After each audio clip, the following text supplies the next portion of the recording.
আজ 5 বছর পর দেশে এলাম। কাউকে কিছু জানাইনি যে আজকে আমি আসব।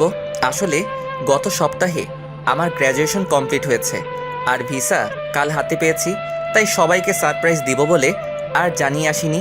কিছুক্ষণ আগে দেশের মাটিতে পা রাখলাম, তাও আবার 5 বছর পর। মাটির গন্ধে মন প্রাণ জুড়িয়ে গেল।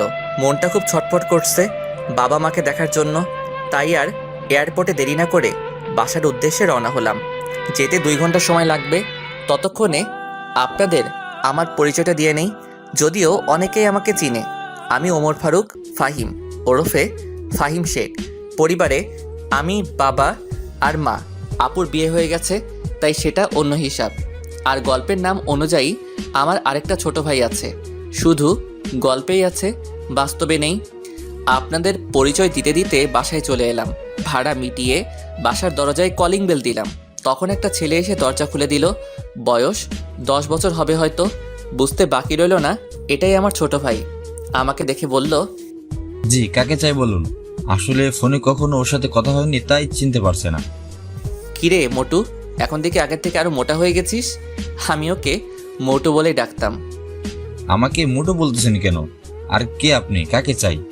মা, মা দেখো তো কে এসেছে আর আমাকে মোটো বলতেছে। কি হয়েছে? ষাঁড়ের মতো চেঁচাচ্ছিস কেন? আর এখন কে আসবে, তাও এই ভর দুপুর বেলা? ওই মোটু, আমি তোর বড় ভাই ফাহিম। কি, তুমি আমার বড় ভাই? কিন্তু ভাইয়া তো বিদেশে। মা দেখে যাও, ইনি বলছেন ইনি নাকি ফাহিম ভাইয়া। কি আবল তাবল বলতেছিস? তোর ভাই আসলেও তো আমাদের না জানালেও তোর আপুকে জানাবেই, কিন্তু তোর আপু তো কিছু বলেনি। ওই মোটু, আর কতক্ষণ দরজায় দাঁড় করিয়ে রাখবি? দে ভাই, ভিতরে যাই। এমনিতে সারা রাত প্লেনে জার্নি করলাম, তারপর 2 ঘন্টা জার্নি করে বাসায় আসলাম। আসলে তুমি ফাহিম ভাইয়া তো? ধুর চাপ তো। আর বল, মা কোথায় আছে? মা রান্নাঘরে আছে। আমি ভিতরে গিয়ে ডাইনিং রুমে ব্যাগ রেখে গেলাম রান্নাঘরে। গিয়ে পিছন থেকে মায়ের চোখ দুটা হাত দিয়ে ধরে ফেললাম। এই কে কে আমার চোখ ধরেছে? দেখি বলো তো, কে হতে পারে? আর কে হবে? আমার সেই দুষ্টু বাদর পোলা ছাড়া কে হবে? আমি চোখ ছেড়ে দিয়ে বললাম, তুমি কিভাবে বুঝলে যে আমি? আমি তোর মা, আমি না বুঝলে কে বুঝবে? তা এভাবে কাউকে কিছু না জানিয়ে আসলি যে? লাস্ট সপ্তাহে গ্র্যাজুয়েশন কমপ্লিট হয়ে তাই চলে এলাম, আর সারপ্রাইজ দিব বলে কাউকে জানাইনি। আচ্ছা যা, গিয়ে ফ্রেশ হয়ে খেতে আয়, আমি খাবার রেডি করছি। আর তোর বাবাকে কল করে আসতে বলছি। আচ্ছা বলে ফ্রেশ হতে চলে গেলাম। ফ্রেশ হয়ে খাবার টেবিলে চলে এলাম। এসে দেখি বাবাও চলে এসেছে। আমাকে দেখে বাবা বলল, তা সায়েন্টিস্ট দেশেই কি গবেষণা করবেন নাকি আবার আমেরিকা চলে যাবেন? এটা কি হচ্ছে? আসতে না আসতেই যাবার কথা বলতেছো? আরে এমনিতেই বলতেছিলাম। আমেরিকার একটা গবেষণাগার থেকে অ্যাপয়েন্টমেন্ট এসেছে, ভাবতেছি কি করা যায়। তা বাবা, এখন তোমার শরীরটা কেমন আছে? এতদিন ভালো ছিলাম না, এখন তুই চলে এসেছিস, তাই তোকে দেখে আগের চেয়ে ভালো হয়ে গেছি। তুই কেমন আছিস তা না বলেই আগে কাজের কথা জিজ্ঞাসা করে ফেললাম। আরে এটা তেমন কিছুই না। ভাবতেছিলাম বিকেলে একটু বের হব, কারণ অনেক বছর পর দেশে এলাম, তাই নিজের এলাকাটাকে আবার নতুন করে দেখব। আজকে না, কালকে যেও সকালে। আজকে এমনিতে অনেক জার্নি করে এসেছো। আচ্ছা ঠিক আছে। কথা বলতে বলতে দুপুরের খাবার শেষ। তারপর বিছানা ছেড়ে উঠে ফ্রেশ হয়ে নিচে নামলাম। তখন মা এসে নাস্তা করতে দিল। তখন শিওর হলাম যে এখন সন্ধ্যা। তারপর নাস্তা করে বের হলাম। অনেক বছর পর সেই চিরচেনা শহরে বের হলাম। এখানের অনেক কিছুই পরিবর্তন হয়েছে। আমার ছোটবেলার অনেক বন্ধুরা এখনও এখানেই থাকে, কিন্তু শহরের অনেক পরিবর্তন হওয়ায় তাদের ঠিকানা খুঁজে পাচ্ছি না। তাই আর আজকে কারোর সাথে দেখা করতে যাব না। কিছুক্ষণ ঘোরাঘুরি করে বাসায় চলে এলাম। ভাবতেছি আবার যাওয়ার আগে পর্যন্ত বাবার ব্যবসা দেখাশোনা করব। তাই রাতে খাবার টেবিলে বাবাকে বললাম, বাবা, ভাবতেছি আমিও কাল থেকে অফিস যাব, যতদিন দেশে আছি। আজকে তো মাত্র দেশে আসলি আর কাল থেকে অফিসে জয়েন করার কথা বলতেছিস? তো কি হয়েছে? এমনিতেও বাসায় একা একা ভালো লাগে না। ভালো না লাগলে বিয়ে করে ফেল, লেখাপড়া শেষ করে ফেললি, আর ভালো একটা চাকরিও পেয়েছিস। মা, আমি আসতে না আসতে তুমি আবার বিয়ের জন্য উঠে পড়েছো। এমন করলে কিন্তু আমি আগামী সপ্তাহেই চলে যাব। আরে থাক না, কিছুদিন যাক, তারপর না হয় এই বিষয়ে আলোচনা করা যাবে। তা ফাহিম, সেখানে কি তোর কোনো পছন্দের কেউ আছে নাকি? যদি থাকে তাহলে আমাদের ঝামেলাটা কমে যাবে। ধুর, আমি থাকবোই না এখানে, আগামী সপ্তাহেই চলে যাব। আসলেই কি তুই চলে যাবি? আচ্ছা ভাইয়া, তুমি বিদেশ থেকে কি কি এনেছো সেগুলো তো দেখালে না, আর আমাকে দিলেও না। যা, ভুলে গেছিলাম, খাওয়া শেষ করে দিচ্ছি। এভাবে কথা বলতে বলতে খাবার খেয়ে নিলাম। তারপর সবাইকে বললাম আমার রুমে আসতে। সবাই আসার পর সবাইকে তাদের জন্য আনা উপহার বুঝিয়ে দিলাম। মোটু তো খুশিতে লাফাতে শুরু করে দিল। তারপর ঘুমের জগতে হারিয়ে গেলাম। সকালে ফ্রেশ হয়ে নাস্তা করে রেডি হয়ে নিলাম। তারপর অফিসের জন্য বের হব, এমন সময় মোটু এসে বলল যে যাওয়ার সময় তাকে স্কুলে নামিয়ে দিয়ে যেতে, আর বাবা নাকি আজকে আগেই চলে গেছে। কি আর করার, আকিবকে নিয়ে চললাম। তারপর আকিবকে স্কুলে নামিয়ে দিয়ে অফিসের উদ্দেশ্যে চললাম। গাড়ি চলছে তার আপন গতিতে। হঠাৎ একটা মেয়ে গাড়ির সামনে চলে এলো। আসলে মেয়েটারও কোনো দোষ ছিল না, আমি একটু বেখালি হয়ে পড়েছিলাম, তাই এমন হলো। ভাগ্য ভালো, তাও অ্যাক্সিডেন্ট হয়নি। আমি তার আগে ব্রেক মেরে দিয়েছি। গাড়িটা একেবারে মেয়েটার কাছে গিয়ে থামলো। মেয়েটা ভয় পেয়ে চোখ বন্ধ করে ফেলেছে মনে হয়, তাই আমি তাড়াতাড়ি গাড়ি থেকে নেমে মেয়েটার সামনে গেলাম। গিয়ে জিজ্ঞাসা করলাম আর ইউ ফাইন? মেয়েটা চুপ করে আছে, তাই আবার জিজ্ঞাসা করলাম আপনি কি ঠিক আছেন? কোথাও লাগেনি তো আপনার? তখন মেয়েটা চোখ খুলে তাকালো, তখনও কিছু বলল না। তাই আবার জিজ্ঞাসা করলাম আপনি কি ঠিক আছেন, নাকি কোথাও লেগেছে আপনার? ডাক্তারের কাছে নিয়ে যেতে হবে নাকি? তখন মেয়েটা বলল না, আমি ঠিক আছি, বলে মেয়েটা চলে যেতে লাগলো। আমি পিছন থেকে অনেক ডাকলাম, কিন্তু কোনো রেসপন্স করলো না। তাই আমিও আবার গাড়িতে উঠে অফিসের উদ্দেশ্যে চললাম। কিছুক্ষণ পর অফিসে চলে গেলাম। সেখানে গিয়ে দেখি খুব সুন্দর করে অফিস সাজানো, আর সবাই ফুলের তোড়া নিয়ে গেটে নিয়ে দাঁড়িয়ে আছে। আমি গাড়ি থেকে নামা মাত্রই সবাই একে একে এসে আমাকে ফুলের তোড়া দেওয়া শুরু করলো, সাথে স্বাগতম প্লাস অভিনন্দন জানাচ্ছে। এইসব শেষে বাবা এসে বললেন কি হলো, তোর এত দেরি হলো কেন? আসলে বাবা, রাস্তায় একটা সমস্যা হয়েছিল, তাই আসতে একটু দেরি হয়েছে। ও আচ্ছা, ঠিক আছে, আয় সবার সাথে পরিচয় হয়নি, পরে চল আমরা আমার কেবিনে যাই। তারপর একে একে সবার সাথে পরিচিত হয়ে বাবার সাথে তার কেবিনে গেলাম। তারপর বাবা আমাকে কাজ বোঝাচ্ছেন। তারপর পিয়ন এসে কফি দিয়ে গেল। আমি আর বাবা কফি খাচ্ছি আর কাজের বিষয় দেখছি। তখনই বাবা বলল শোন, আমি কালকে একটা কাজে মালয়েশিয়া যাব 3 দিনের জন্য, আর এই 3 দিন তোকে অফিস সামলাতে হবে। আচ্ছা, তা না হয় হবে, কিন্তু কি কাজে যাবে তা তো বলো। আর এই 3 দিন কোনো মিটিং কি আছে নাকি? অফিসের কাজে যাব, আর কালকে 3টায় মিটিং আছে, আর বাকি সব তোকে ম্যানেজার বুঝিয়ে দিবে। আর বিটিকে উনি তোর সাথেই থাকবেন। তোর যদি কোনো সমস্যা হয় তাহলে ওনাকে বলবি, উনি তোকে সব রকম সাহায্য করবেন। এইভাবে বাবা ছেলে কাজের ব্যাপারে কথা বলতে বলতে লাঞ্চের টাইম হয়ে গেল। তাই ক্যান্টিনে গিয়ে লাঞ্চ করে নিলাম। আমাদের ক্যান্টিনে দেখে সবাই অবাক হয়ে গেল। আসলে বাবা বলেছিল রেস্টুরেন্টে গিয়ে লাঞ্চ করতে, কিন্তু আমি বললাম ক্যান্টিনে যেতে। আমার সাধারণ মানুষের মতো চলাফেরা করতেই ভালো লাগে, তাই সবাইকে বললাম কি হলো, আপনারা লাঞ্চ করা বন্ধ করে দিলেন কেন? সবাই যার যার মতো লাঞ্চ করে কাজে যান। আসলে স্যার, আপনি আমাদের সাথে ক্যান্টিনে বসে খাবেন, তাই একটু অবাক হলাম।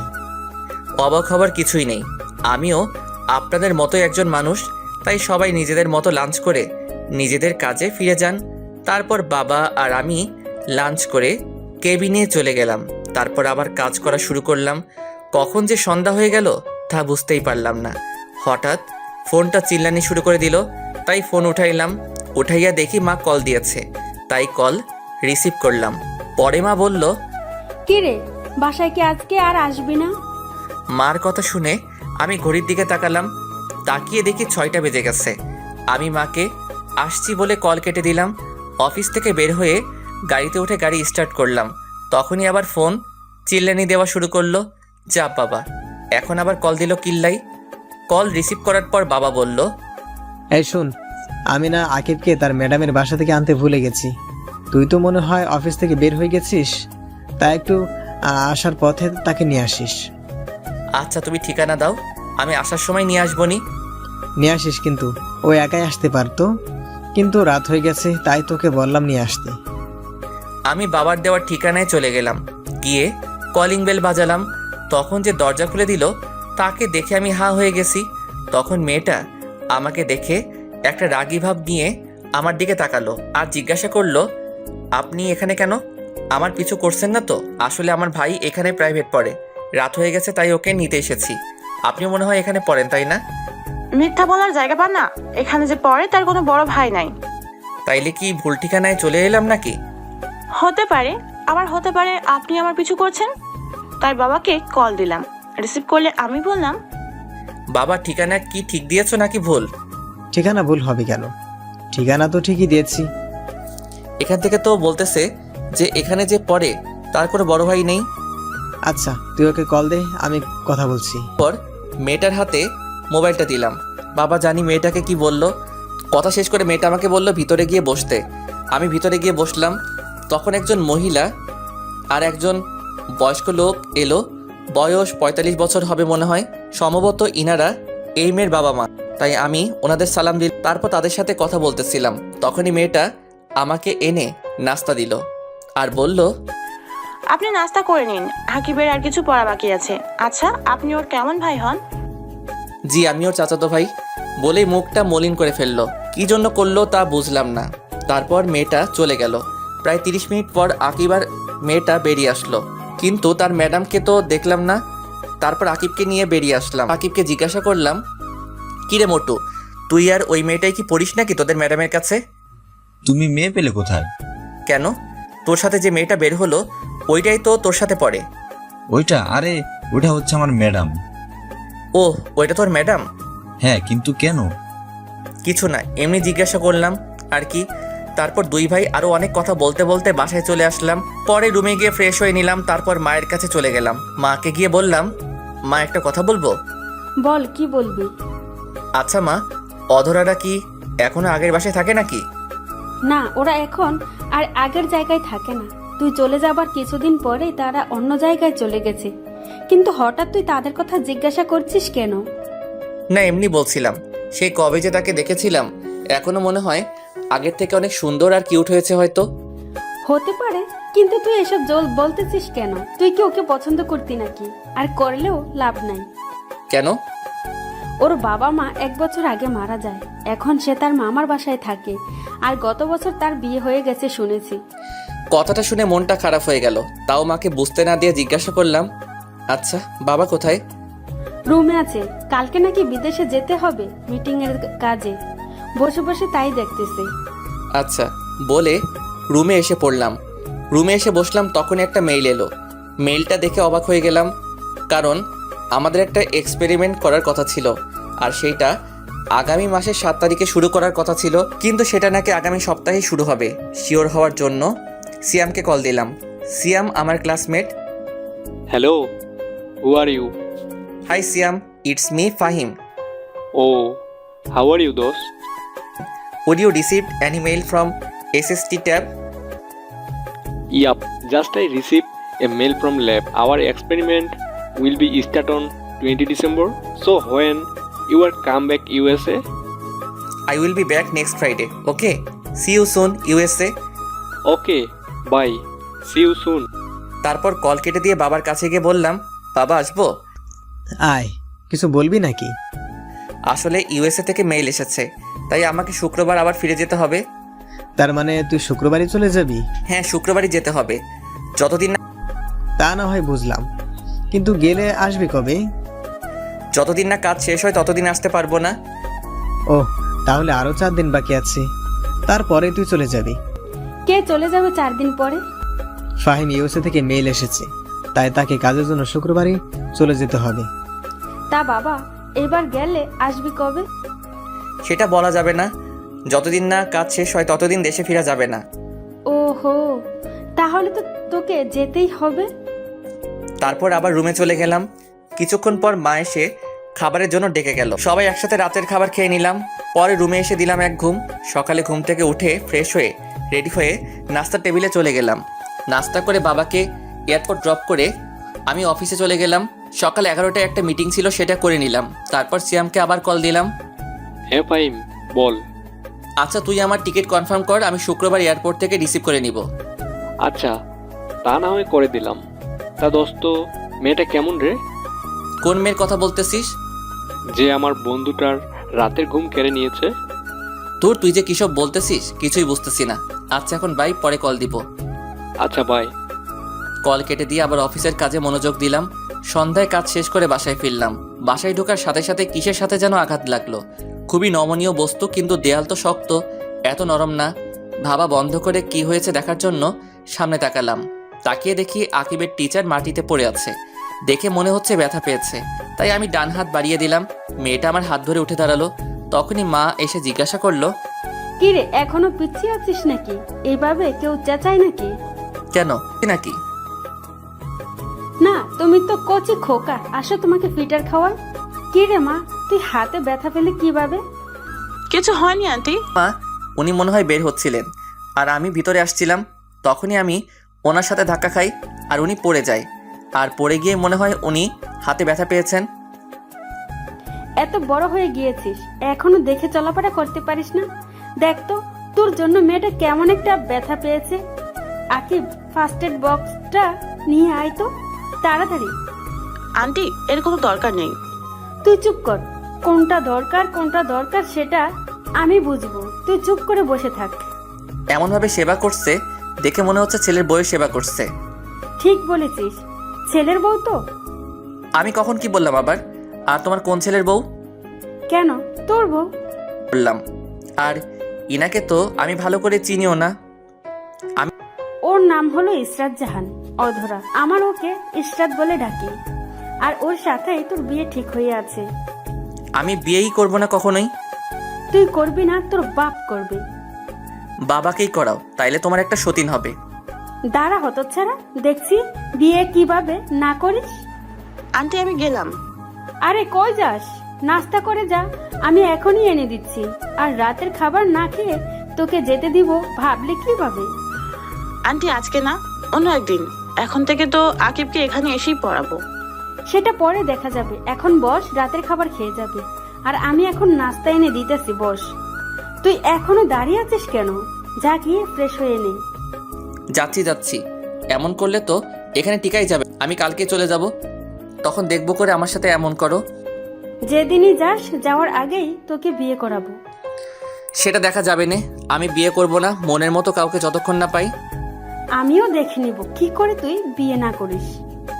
ইসরাত বিয়ের কথা শুনে মনে হয় লজ্জা পেয়েছে, মুখ পুরো লাল হয়ে গেছে। আমি গিয়ে ফ্রেশ হয়ে নিলাম। পরে আকিবের কাছে গেলাম, গিয়ে বললাম, কিরে মোটো, কি করিস? কি আর করবো, ম্যাডাম যা পড়া দিয়েছে সেগুলো পড়তেছি। ম্যাডাম কি চলে গেছে নাকি? কেন, ম্যাডাম চলে গেছে কিনা জানতে চাইছিস? একটু টিভি দেখতাম আর কি। একটা নতুন কার্টুন হচ্ছে, সেটা দেখতে হবে, তাই জিজ্ঞাসা করলাম। না আম্মু, তোর ম্যাডামকে নাকি তোর বউ করবে, তাই বসিয়ে রেখেছে। আমার বউ না, তোমার বউ বানাবে।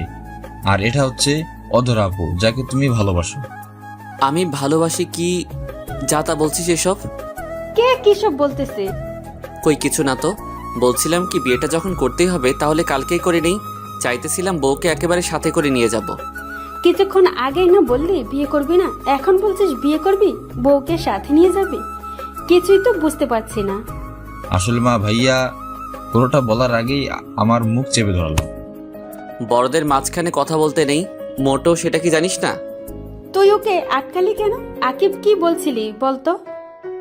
আমি ওকে চোখের ইশারায় না বলতে বলে মুখ ছেড়ে দিলাম। কিছু না মা, আসলে ভাইয়া চাইছিল চলে যাবে, আর তুমিও তো বললে ভাইয়াকে যেভাবে হোক বিয়ে করাবে, তাই। সত্যি তো? মিথ্যা কেন বলবো তোমার সাথে? তাহলে কি কালকেই বিয়ের ব্যবস্থা করবে নাকি? জি না, এখন আর আপনাকে বিয়ে আপনি যাওয়ার আগে করানো যাবে না। আগে আমাকে জানতে হবে কি জন্য এই সময়ের মধ্যে আপনি রাজি হয়ে গেছেন। ধুর, ভাল লাগে না।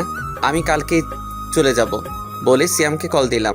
হেই সিয়াম, listen, I will be back on first flight tomorrow. So you confirm the ticket and let me know. Okay, I will let you know by cutting the trick. Okay bye বলে কল কেটে দিলাম। পরে রুমে গিয়ে packing করে নিলাম। তারপর সন্ধ্যার নাস্তা করে রুমে চলে এলাম। এসে বাবাকে কল দিয়ে জানিয়ে দিলাম যে আমি কালকেই চলে যাব। বাবা জানতে চেয়েছিল কি হয়েছে, আমি কিছুই বলিনি। তারপর হালকা একটা ঘুম দিলাম। মায়ের ডাকে ঘুম ভাঙলো। ঘুম থেকে উঠে ফ্রেশ হয়ে রাতের খাবার খেয়ে নিলাম।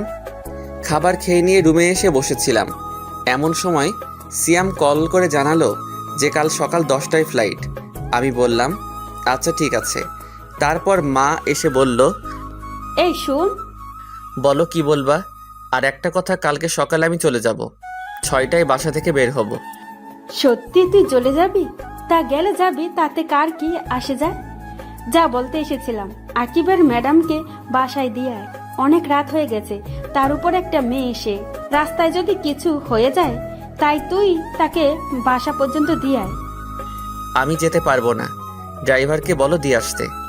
ড্রাইভার তো চলে গেছে। চলে গেছে মানে? এখন কয়টা বাজে? ড্রাইভার চলে গেছে? এখন রাত 11টা বাজে। আর কোনো কথা না বলে ওকে দিয়ে আয়, না হলে এই ঘরে তোর কোনো জায়গা হবে না। কি আর করার, এক প্রকার বাধ্য হয়েই অধরাকে নিয়ে গেলাম। রাস্তায় যাওয়ার সময় একটা কথাও বলেনি। তারপর ওকে ড্রপ করে বাসায় চলে এলাম। তারপর ফ্রেশ হয়ে দিলাম এক ঘুম। সকালে ঘুম থেকে উঠে ফ্রেশ হয়ে লাগেজটা গুছিয়ে নিলাম। রাতেই গোছানো ছিল, কিন্তু কিছু জিনিস গোছানোর বাকি ছিল, সেগুলো গুছিয়ে নিলাম। তারপর রেডি হয়ে ড্রাইভারকে কল দিলাম গাড়ি বের করার জন্য। তারপর বেরিয়ে পড়লাম। 9টার সময় ফ্লাইট। আজ আকিবের বন্ধ, তাই তাকে সাথে করে নিয়ে এসেছি। আর বাবার ফ্লাইটও সকাল 11টায় ল্যান্ড করবে, তাই সে বাবার সাথে চলে যাবে। আর গাড়ি তো আছেই। তারপর আকিবের কাছ থেকে বিদায় নিয়ে এয়ারপোর্টের ভিতরে প্রবেশ করলাম। ভিতরে গিয়ে সব ঝামেলা শেষ করে নিলাম, সাথে টিকিটও কালেক্ট করে নিলাম। আর এয়ারপোর্টে ঢোকার আগে আকিবের কাছে একটা গিফট দিয়ে এসেছি। বলেছি এটা অধরাকে দিয়ে দিতে, আর মাকে যেন কিছু না জানাই। তারপর প্লেনে গিয়ে বসে পড়লাম। এখন 9টা 30 বাজে। এখন শুধু অপেক্ষা কখন প্লেন ছাড়বে। প্রায় 40 মিনিট পর প্লেন তার গন্তব্য এর উদ্দেশ্যে রওনা দিল। দীর্ঘ জার্নি করার পর আমেরিকা পৌঁছে গেলাম। তারপর এয়ারপোর্ট থেকে ট্যাক্সি নিয়ে ফ্ল্যাটের উদ্দেশ্যে রওনা দিলাম। ফ্ল্যাটে পৌঁছে গিয়ে কলিং বেল বাজালাম। সিয়াম এসে দরজা খুলে দিল। ভিতরে গিয়ে ফ্রেশ হয়ে নিলাম। তারপর বাসায় কল দিয়ে জানিয়ে দিলাম যে আমি এখানে পৌঁছে গেছি। জানিয়ে একটা ঘুম দিলাম, কারণ এখানে এখন সকাল আর বাংলাদেশে রাত, তাই কিছুদিন সমস্যা হবে। আমি ঘুমিয়ে যাওয়ার পর সিয়াম শপিং মলে চলে গেল। শপিং থেকে খাবারের সব জিনিস নিয়ে এলো। আসলে এখানে সিয়াম তার বউয়ের সাথেই থাকে। গত সপ্তাহে ওদের বিয়ে হয়েছে। আমি যাওয়ার আগেই ওদের বিয়েটা করিয়ে দিয়ে যাই, কিন্তু তাদের বিয়েটা ফ্যামিলিগতভাবেই হয়। সিয়ামের বউয়ের নাম হচ্ছে অরিন। তারা এখানেই থাকে, কিন্তু তারা বাংলাদেশি। কি করে এটা হলো ভাবছেন তো? তাহলে চলুন শুরু থেকে বলি। ফ্ল্যাশব্যাক। 5 বছর আগে আমার সায়েন্টিস্ট হওয়ার স্বপ্ন পূরণ করার জন্য একটা স্কলারশিপের আবেদন করি, আর কিছু মাস পরে সেটা পেয়েও যাই। আর সেটা আমেরিকার ছিল, তাই এই সুযোগ হাতছাড়া করতে চাইনি। তারপরে আমি আমেরিকা চলে আসি আপনজনদের ছেড়ে। এখানে এসে তেমন কাউকে চিনতাম না, ভার্সিটির হলেও জায়গা ছিল না। তখনই আমার সিয়ামের সাথে দেখা হয়। তারপর সিয়ামের সাথে আমার প্রবলেমটা শেয়ার করার পর সে বলে তার সাথে থাকতে। তার সাথে তার আরেক বন্ধু থাকে, তার নাম মেঘ। তারপর থেকে আমরা একসাথে থাকি। আর সিয়ামের বউ হচ্ছে আমাদের বাড়িওয়ালার মেয়ে। আর ভার্সিটি থেকেই এদের রিলেশন। আর আমাদের বাড়িওয়ালা আমাকে খুব পছন্দ করত, তাই আমার সাথে অরিনের বিয়ে দিতে চেয়েছিল, কিন্তু আমি মানা করে দেই। কারণ ভালো একজনকেই বাসা যায়, অনেকজনকে নয়। অনেকজনকে ভালোবাসাটা ভালোবাসা নয়, সেটা হচ্ছে চোখের মোহ বা টাইম পাস। আর আমি অধরাকে ভালোবাসতাম, তাই বাড়িওয়ালাকে মানা করে দিয়েছিলাম। অনেক কষ্টে বাড়িওয়ালাকে রাজি করিয়েছিলাম অরিন আর সিয়ামের বিয়ে দিতে। তাদের বিয়ের পর আমিও চলে যাই দেশে। তারপর সেদিন মা যখন বলল যে অধরার বিয়ে হয়ে গেছে, তখন খুব কষ্ট হয়েছিল। কিন্তু আকিবের কাছ থেকে জেনে পরে আবার খুশিতে নাচতে মন চাচ্ছিল। আর বাকিটা তো আপনারা জানেনই। সিয়াম মার্কেট থেকে আসার পর অরিন গিয়ে রান্না করলো, আমিও গিয়ে গোসল করে নিলাম। তারপর সবাই একসাথে লাঞ্চ করে নিলাম। বিকেলে সবাই মিলে অনেকক্ষণ আড্ডা দিলাম। পরে সন্ধ্যায় আমি, সিয়াম আর মেঘ ঘুরতে বের হলাম। রাতের আমেরিকা দেখতে খুবই চমৎকার। এর উপরে রাগ দেখিয়ে তো চলে এলাম। এখন আর ভালো লাগছে না। বাইরে ঘোরাঘুরি করে রাত 10টায় বাসায় এলাম। এসে ফ্রেশ হয়ে নিলাম। তারপর রাতের খাবার খেলাম। আঙ্কেল আন্টির সাথে কিছুক্ষণ আড্ডা দিয়ে ঘুমাতে চলে গেলাম। ঘুমানোর আগে কল দিয়ে বাবা মায়ের সাথে কথা বললাম। পরে আকিবকে জিজ্ঞাসা করলাম, কিরে মোটু, কেমন আছিস? জি আমি ভালো আছি ভাইয়া, তুমি কেমন আছো? আলহামদুলিল্লাহ, আমিও ভালো আছি। তা আজকে কি তোর ম্যাডামের কাছে পড়তে গিয়েছিলি নাকি? হ্যাঁ ভাইয়া গিয়েছিলাম, আর সেটাও দিয়ে এসেছি, কিন্তু সেটাতে কি এমন আছে যা আমাকে দেখতে দিলে না? কালকে পড়তে গেলেই দেখতে পাবি। আচ্ছা এখন রাখি, ঘুমাবো। সকালে উঠে কল দিবনি। এখন ঘুমাবে কেন? এখন তো সকাল। ওরে গাধা, এটা আমেরিকা। বাংলাদেশে সকাল হলে এখানে রাত, আর এখানে সকাল হলে বাংলাদেশে রাত। তুই কি তোদের সমাজ বই পড়িসনি নাকি? ও আচ্ছা ভাই। তারপর ফোন রেখে দিলাম এক ঘুম। হঠাৎ ফোনের চিল্লানির আওয়াজে ঘুমটা ভেঙে গেল। দূর শালা, এখন আবার কে ফোন দিল? মাত্র ঘুমাইলাম। বিরক্তি বোধ নিয়ে ফোনের দিকে তাকিয়ে দেখি বাংলাদেশের নাম্বার, কিন্তু এটা তো বাবা মা বা আপুর নাম্বার না। এইসব ভাবিতে ভাবিতে কলটা কাটিয়া গেল। আবার কল আসায় ভাবনার জগৎ থেকে বেরিয়ে এসে কল রিসিভ করলাম। কল রিসিভ করে আমি, আসসালামু আলাইকুম, কে বলছেন? ওয়ালাইকুম আসসালাম। লেখক সাহেব কেমন আছেন? জি আলহামদুলিল্লাহ ভালো, কিন্তু আপনি কে? কি করতেছেন এখন? আগে বলুন তো আপনি কে, কারণ বাংলাদেশে আমার নাম্বার আমার বাবা মা ছাড়া আর কেউ জানে না। কিন্তু আপনি পেলেন কোথায়? আস্তে আস্তে সব জানতে পারবেন। আমি এখনই টুট টুট টুট। আমি কত শেষ করার আগেই কলটা কেটে দিল। আমিও আবার দিলাম আরেক ঘুম। আবার ঘুমটা ভেঙে গেল সিয়ামের ডাকাডাকির কারণে। তাই ঘুম থেকে উঠে ওকে দিলাম কিছুক্ষণ উত্তম মধ্যম দোলাই, কিন্তু মেঘকে দেখতে পেলাম না। সিয়ামকে জিজ্ঞাসা করে জানতে পারি ও নাকি ভার্সিটি গেছে, কিন্তু ও তো আমাদের সাথেই ডিগ্রি নিয়েছে। আরে তুই বুঝতে পারিসনি ও কেন গিয়েছে? কেন? দূর বেটা, এই 2 দিনেই ভুলে গেলি? ম্যাক লুচ্চামি করতে ভার্সিটিতে গিয়েছে। শালায় এখনো ভালো হয়নি, এখনো সেই লুচ্চামি করে। এই লুচ্চামি করতে গিয়ে যে মেয়ে কত মেয়ের হাতে মাইর খাইছে তা হিসাবের বাহিরে। এরই মধ্যে আগমন অরিনের। এসে আমাকে জিজ্ঞাসা করলো, ভাইয়া কার কথা বলছেন? কে মেয়েদের হাতে মার খেয়েছে? কে আবার? তোমার গুণধর স্বামী। ভাইয়া সত্যি বলছেন তো নাকি? অরিন, তুই আমার ছোট বোনের মতো। আমি তোকে মিথ্যা বলবো এটা তুই ভাবতে পারলি কি করে? বুঝতে পারছি তোরা কেউ আমাকে দেখতে পারিস না, তাই আমি ঠিক করেছি আমি এখান থেকে চলে যাব। আমার বলা শেষ করে তাকিয়ে দেখি অরিন সিয়ামকে মারা শুরু করে দেয়, আর সাথে কান্না করতে করতে বলছে, আমি তোকে এত ভালোবাসি আর তুই অন্য মেয়েদের পিছনে ঘুরিস কেন? এখন কি আমাকে আর ভালো লাগে না?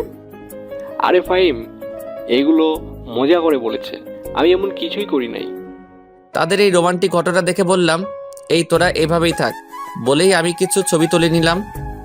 এইসবের মানে কি ভাইয়া? আসলে আরেকবার পরীক্ষা করে দেখে নিলাম যে তোমাদের দুইজনের ভালোবাসা একই রকম আছে কিনা। তাই বলে তুই এটা করবি? তারা দেখাচ্ছে মজা বলেই সিয়াম উঠল আমাকে তাড়া করার জন্য, কিন্তু আমাকে আর কে পায়? এক দৌড় দিয়ে বেরিয়ে আসলাম। তারপর বেরিয়ে পড়লাম এক বিপদে। দৌড়েতে চলে এলাম কিন্তু গাড়ির চাবি তো আনিনি, তাই আবার ফিরে গিয়ে চাবি নিয়ে এলাম। তারপর গাড়িতে উঠে গাড়ি স্টার্ট দিলাম। পরে কিছুক্ষণ ঘোরার উদ্দেশ্যে বাসা থেকে বের হলাম। কিছু দূর যাওয়ার পর দেখি রাকিবা দাঁড়িয়ে আছে, তাই তাকে দেখে গাড়ি দাঁড় করালাম। রাকিবা হচ্ছে আমার ফ্রেন্ডের বোন। ফ্রেন্ডের সাথে পরে পরিচয় করিয়ে দিবনি। তারপর গাড়ি থেকে রাকিবার কাছে গিয়ে জিজ্ঞাসা করলাম, হেই রাকিবা, কেমন আছো? আরে তুমি এখানে? আমি ভালো আছি। তা ফিরলে কবে? এই তো গতকাল রাতে। তা এখানে কি করো? এই তো একটু বের হচ্ছিলাম, এখন বাসা যাব। তা এত তাড়াতাড়ি ফিরে আসলে যে? এখানে একটা কাজ পড়েছে তাই চলে এসেছি। তা এখানেই থাকার চিন্তা করেছো নাকি? না, এখানে থাকার কোনো প্ল্যান নাই। 6 মাসের একটা কাজ আছে, সেটা শেষ হলেই চলে যাব। তা বিয়ে করবে না নাকি সারা জীবন সিঙ্গেল থাকবা? করবো বলতে বিয়ে তো করেই ফেলেছি আরো 5 বছর আগে। মানে? আপনারা বুঝতে পারেন নাই, সেটা আমি না বলে বুঝবেন কি করে? তাহলে চলুন বলি। আসলে এখানে আসার আগেই আমার আর অধরার বিয়ে দিয়ে দিয়েছিল আমাদের পরিবার, কিন্তু সেটা আমি আর অধরা জানতাম না। যেদিন বাসায় যাই সেদিনই জানতে পারি বাবার থেকে যে আমার আর অধরার আগে বিয়ে হয়ে গেছে। শুধু আমার সেটেল হওয়ার জন্য আগে আমাদের জানাই নাই। এখন আমার পড়ালেখা শেষ প্লাস জবও করি, তাই বলেই দিয়েছে। আর মা চেয়েছিল আমি এখানে ব্যাক করার আগে অনুষ্ঠান করে অধরাকে বাড়িতে আনি। মা মনে করেছিল যে আমি বিয়ের বিষয়ে জানি না, তাই মা বলেছিল যে আকিবের টিচারকে বিয়ে করতে হবে। আশা করি সবাই বুঝতে পারছেন, সাথে রাকিবাও বুঝে গেছে। ও, তাহলে তো একটা ট্রিট পেতেই পারি। তা তো দিবই, কিন্তু আজকে না, কালকে। আর চলো এখন তোমাকে তোমার বাসায় নামিয়ে দিয়ে আসি। তারপর রাকিবাকে তার বাসায় নামিয়ে দিয়ে এলাম। পরে সারাদিন ঘোরাঘুরি করে রাতে রেস্টুরেন্টে খেয়ে বাসায় আসলাম। তারপর দিলাম এক ঘুম। সকালে ফোনের আওয়াজে ঘুমটা ভেঙে গেল। ফোনের স্ক্রিনে তাকিয়ে দেখি মা কল দিয়েছে, তাই কলটা রিসিভ করলাম। কি রে, সেখানে গিয়ে কি ভুলে গেলি নাকি? তোমাদের ভুলবো কি করে বলো তো? না, মনে হলো তো তাই বললাম। আর তা কেমন আছিস? আলহামদুলিল্লাহ ভালো আছি, তুমি কেমন আছো? আমিও ভালো আছি। বাবা আর আকিব কেমন আছে? তারাও ভালো আছে, কিন্তু তুই যে এভাবে চলে যাবি বুঝতে পারিনি। এখানে এলি কিন্তু 1 সপ্তাহ থাকলি না। মা বোঝার চেষ্টা করো, আমি একজন বিজ্ঞানী। আর আমার যে কোনো সময় যে কোনো জিনিস আবিষ্কার করার জন্য ডাক আসতে পারে। যখন ডাক আসবে আমাকে তখনই চলে যেতে হবে। তা বুঝলাম, কিন্তু খাওয়া দাওয়া ঠিক মতো করবি কিন্তু। আচ্ছা মা, ঠিক আছে, এখন রাখি, বাই। আচ্ছা ঠিক আছে, বাই। তারপর ফ্রেশ হয়ে নিলাম। দেখি নাস্তার টেবিলে সবাই অপেক্ষা করছে আমার জন্য। তখন আমিও গিয়ে বসে পড়লাম তাদের সাথে। তখন আঙ্কেল জিজ্ঞাসা করলো, বাবা, তোমাদের এক্সপেরিমেন্ট কবে থেকে শুরু হবে? জি আঙ্কেল, এই তো শুক্রবারে শুরু হবে। তা ততদিন কি তোমাদের সেখানে থাকতে হবে নাকি? জি আঙ্কেল, আমাদের সেখানেই থাকতে হবে। আর একটা কথা আঙ্কেল, আজকে রাতে একটা পার্টি দিতে চাই আপনার বাগানে, যদি আপনার কোনো আপত্তি না থাকে। এতে আপত্তি থাকার কি আছে? তোমাকে আমি বলেছি না, এটাকে তুমি তোমার নিজের বাড়ি ভাবতে পারো। ধন্যবাদ আঙ্কেল, তাহলে আমি আয়োজন শুরু করি। আর হ্যাঁ, আপনাদেরও কিন্তু থাকতে হবে। তা না হয় থাকবো, কিন্তু পার্টিটা কিসের সেটা তো বলো। সেটা সারপ্রাইজ। আচ্ছা বাবা, তাহলে থাক। আর দরকার পড়লে বলিও, আমরাও তোমাকে সাহায্য করব। তা তো করতেই হবে, সব রান্না আন্টি আর অরিনকেই করতে হবে। কি, আমাকে রান্না করতে হবে? জি ম্যাডাম, করতে হবে। আচ্ছা ঠিক আছে, কিন্তু কয়জন আসবে? বেশি না, আমরা যতজন বন্ধু আছি তারাই। আর তাদের সাথে শুধু সাব্বিরের বোন আসবে। আর শুনো, সব কিন্তু বাঙালি খাবার রান্না করতে হবে। ও, তাহলে তো কোনো ব্যাপারই না। ঠিক আছে, বাঙালি রান্নাই করব। তাহলে আমি ইভেন্ট ম্যানেজমেন্টের লোকের সাথে কথা বলতেছি। আর সিয়াম, তুই সবাইকে কল করে জানিয়ে দে। আচ্ছা। তারপর আমি ইভেন্ট ম্যানেজমেন্টের লোকদের কল করে আসতে বললাম। কিছুক্ষণ পর এসে তারা তাদের কাজ শুরু করে দিল। আর সন্ধ্যা পর্যন্ত তারা তাদের কাজ করলো। তারপর একে একে সবাই আসা শুরু করলো। আর আমি গিয়ে সবার সাথে কুশল বিনিময় করে নিলাম। তখন সবার মুখেই শুধু একটাই কথা, সারপ্রাইজটা কি? তখন আমি বললাম, অ্যাটেনশন গাইস, অপেক্ষার প্রহর শেষ। জানি আপনারা সবাই অধীর আগ্রহে আছেন যে কী কারণে আজকের এই পার্টিটা। হ্যাঁ, আমরা সবাই জানতে আগ্রহী, তাড়াতাড়ি বলো। আজকের পার্টিটা হচ্ছে আমার বিয়ে উপলক্ষে। কি, তোর বিয়ে? হ্যাঁ রে দোস্ত, এটা আমার বিয়ের পার্টি। আর বিয়েটা আমাদের কাজ শেষ হলেই হবে। তারপর সবাই আগ্রহী হয়ে গেল মেয়েটাকে তা জানার জন্য। আমি সবাইকে বলে দিলাম যে বিয়ের সময়ই তারা তাকে দেখতে পাবে। তখন সিয়াম বলল, দূর বেটা, এখন নাম বললে কি এমন হয়ে যাবে? বিয়ের দিন নাম জানলে কি এমন হয়ে যাবে? তারপর সবাই মিলে পার্টিতে অনেক মজা করলাম। পরে সবাইকে বিদায় জানিয়ে চলে এলাম। তারপর দিলাম এক ঘুম। সকালে ঘুম থেকে উঠে বাসায় কল দিলাম, কারণ গতকাল রাতে পার্টির জন্য কল দেওয়া হয়নি, তাই এখন দিলাম। হ্যালো মা, কেমন আছো? ভালো আছি, তুই কেমন আছিস? আলহামদুলিল্লাহ ভালো আছি। কি করো? এই তো 10টা বাজে, এখন ডিনার করব। আচ্ছা ভাই, তাহলে তোমরা ডিনার করে নাও। আচ্ছা বাই। কল কেটে গিয়ে ফ্রেশ হয়ে নিলাম। সকালে নাস্তা করতে যাব এমন সময় কল এলো। ফোনটা হাতে নিয়ে দেখি সেই অপরিচিতা মেয়ে, তাই কলটা রিসিভ করলাম না। নাস্তা করতে চলে গেলাম। নাস্তা করে এসে দেখি 20টা মিসড কল। চেক করে দেখি সবগুলোই ওই অপরিচিতা মেয়েটা দিয়েছে। দেখতে দেখতে আবার মেয়েটা কল দিল, তাই রিসিভ করলাম। তখন মেয়েটা বলল, ওই, আপনি নিজেকে কি মনে করেন? হ্যাঁ, আমি নিজেকে অনেক কিছুই মনে করি, কিন্তু আপনি কান্না করছেন কেন? জানেন আমি কতটা চিন্তা করছিলাম, আপনি কল ধরছিলেন না বলে। আপনি কেন আমার জন্য চিন্তা করবেন? টুট টুট টুট। কলটা কেটে দিল কোনো উত্তর না দিয়ে। চিন্তায় পড়ে গেলাম, কে এই মেয়েটা আর কল করে কী সব বকলো। তখনই সিয়াম এসে বলল, ফাইম, চল ঘুরতে যাই। বিয়ের পরেও এখনো পর্যন্ত আমরা একদিনও ঘুরতে যাইনি। আজকে ভালো লাগছে না, আমি যাব না, তোরাই গিয়ে ঘুরে আয়। আমাদের সাথে চল, ঘুরলে তোর মন ভালো হয়ে যাবে। আমি আর অরিন নিচে অপেক্ষা করছি, 5 মিনিটের মধ্যে নিচে চলে আয়। বলে সিয়াম চলে গেল। আমিও বাধ্য হয়ে রেডি হয়ে নিচে চলে গেলাম। আমি গাড়ি চালাইনি, সিয়ামই ড্রাইভ করেছে, আর তার পাশের সিটে অরিন বসেছিল। তারপর সারাদিন আমরা বিভিন্ন জায়গায় ঘুরলাম। রাতে বাইরে থেকে খেয়ে এসেছিলাম, তাই ফ্রেশ হয়ে ঘুমিয়ে গেলাম। এভাবে দিন কাটতে লাগলো। সেদিনের পর থেকে মেয়েটা আর কল দেয়নি। আমিও সেটা নিয়ে মাথা ঘামাইনি। কিন্তু একটা জিনিস ভেবে অবাক হচ্ছি, আমি কল না ধরাই সেদিন কান্না করলো কিল্লাই। সিয়ামের ডাকে ভাবনার জগৎ থেকে বের হলাম। তারপর সিয়ামের সাথে শপিং করতে গেলাম। কাল থেকে এক্সপেরিমেন্ট শুরু হবে। যতদিন লাগে এক্সপেরিমেন্ট শেষ হতে ততদিন সেখানে থাকতে হবে, আর ততদিন কারোর সাথে যোগাযোগ করা যাবে না। সারাদিন শপিং আর ঘোরাঘুরি করে রাতে বাসায় ফিরলাম। রাতের খাবার খাওয়ার আগে বাসায় কল দিয়ে সবার সাথে কথা বলে নিলাম, কারণ জানি না আবার কবে তাদের সাথে কথা বলতে পারবো। তাদের জানিয়ে দিলাম যে কাল থেকে আমার কাজ শুরু হবে। তারপর কথা শেষ করে খেয়ে দিলাম এক ঘুম। সকালে ঘুম থেকে উঠে ফ্রেশ হয়ে নিলাম। আজকে আমি খুব খুশি। আজকে আমি আমার কর্মজীবনে পা দিব। তারপর গিয়ে নাস্তা করে নিলাম। ফোনটা বন্ধ করে বাসায় রেখে নিলাম, কারণ সেখানে আমি সবাইকে বলে দিয়েছি কেউ যেন ফোন নিয়ে না যায়। আমি চাই যত তাড়াতাড়ি সম্ভব কাজটা শেষ করতে, প্লাস সবাই যেন শুধু কাজেই মনোযোগ দেয়, কারণ কাজটা খুব ইম্পর্টেন্ট। একটু ভুল হলে সব শেষ। তারপর আমি, সিয়াম আর অরিন বেরিয়ে পড়লাম এসএসটি ল্যাবের উদ্দেশ্যে। ল্যাব থেকেই গাড়ি পাঠানো হয়েছিল। গাড়িতে উঠে দেখি শান্ত প্লাস আমার বাকি বন্ধুরাও আছে। আসলে এই প্রজেক্টে শুধু আমরা বন্ধুরাই, আর সাথে কিছু আমেরিকার ফ্রেন্ড। তাদের সাথে কথা বলতে বলতে আমরা ল্যাবে পৌঁছে গেলাম। ল্যাবরেটরিটা অনেক বিশাল জায়গা নিয়ে বানানো। যখন এই প্রজেক্টের কাজের জন্য অফার পাই তখনই এই ল্যাব ঘুরে দেখার জন্য আমন্ত্রণ জানিয়েছিল, কিন্তু দেশে যাওয়ার চক্করে আর ঘুরে দেখা হয়নি। ফ্রেশ হয়ে সম্পূর্ণ ল্যাব ঘুরে দেখলাম, তারপর নিজেদের কাজ বুঝে নিলাম। তারপর সারাদিন ল্যাব ঘুরে দেখলাম। রাতে খেয়ে যে যার রুমে গিয়ে ঘুমিয়ে পড়লাম, কারণ কাজ কালকে থেকে শুরু হবে। সকালে ঘুম থেকে উঠে ফ্রেশ হয়ে নাস্তা করে কাজে লেগে পড়লাম। 12টা পর্যন্ত কাজ করলাম। পরে গিয়ে গোসল করে দুপুরের খাবার খেয়ে নিলাম সবাই একসাথে। খেয়ে আবার এক্সপেরিমেন্টের কাজে লেগে পড়লাম। রাত 8টায় কাজ শেষ করে রাতের খাবার খেয়ে দিলাম এক ঘুম। এভাবেই কেটে গেল 6 মাস। এখন যদি কেউ আমাকে দেখে তাহলে নির্ঘাত পাগল বলবে, কারণ চুল দাড়ি সবই অনেক বড় বড় আছে। আজকে আমাদের এক্সপেরিমেন্টের শেষ ট্রায়াল হবে। যদি সফল হই তাহলে কালকে এখান থেকে মুক্তি পাবো। সকালে অনেকে আছেন যারা শুধু গল্প পড়েই চলে যান, তাদেরকে বলছি আপনাদের একটা লাইক ও একটা কমেন্ট আমাদের মতো লেখকদের উৎসাহ দিতে কাজ করে।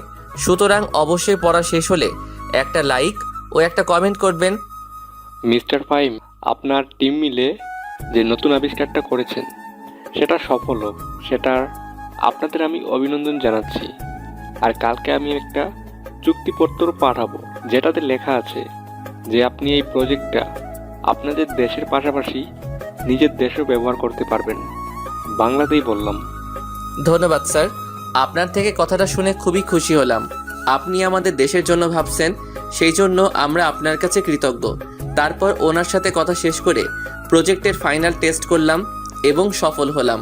তারপর সেটা নিয়ে আমেরিকার প্রেসিডেন্টের উদ্দেশ্যে রওনা দিলাম।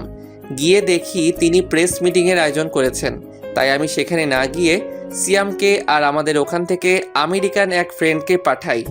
তারা গিয়ে প্রেসিডেন্টের সাথে প্রেস মিটিংয়ে অ্যাটেন্ড করে। সেখানে কনফারেন্স কলে আমাদের দেশের প্রধানমন্ত্রীও ছিলেন। তখন প্রেসিডেন্টের সামনে প্রজেক্টের প্রেজেন্টেশন করে দেখালো সিয়াম। তখনই বাঁধলো এক বিপদ। প্রেসিডেন্ট ও প্রধানমন্ত্রী আমাকে খোঁজা শুরু করে দিল। তখন সিয়াম আমাকে বলতে এলো, আমি তাকে বলে দিলাম যে প্রেসিডেন্টকে বুঝিয়ে বলতে যে আমি প্রেস মিট শেষে ওনার সাথে দেখা করব, কারণ আমার এত পাবলিসিটির দরকার নাই। আমি সবসময় সাধারণভাবে চলাফেরা করতে চাই। তারপর প্রেস মিট শেষে আমরা সবাই গিয়ে ওনার সাথে দেখা করলাম। উনি খুবই রাগ করলেন যে আমি কেন মিটিংয়ে ওনার সাথে আসিনি কেন। আমি অনেক বুঝিয়ে বললাম, তাও ইনি কিছুতেই কিছু মানতে রাজি না।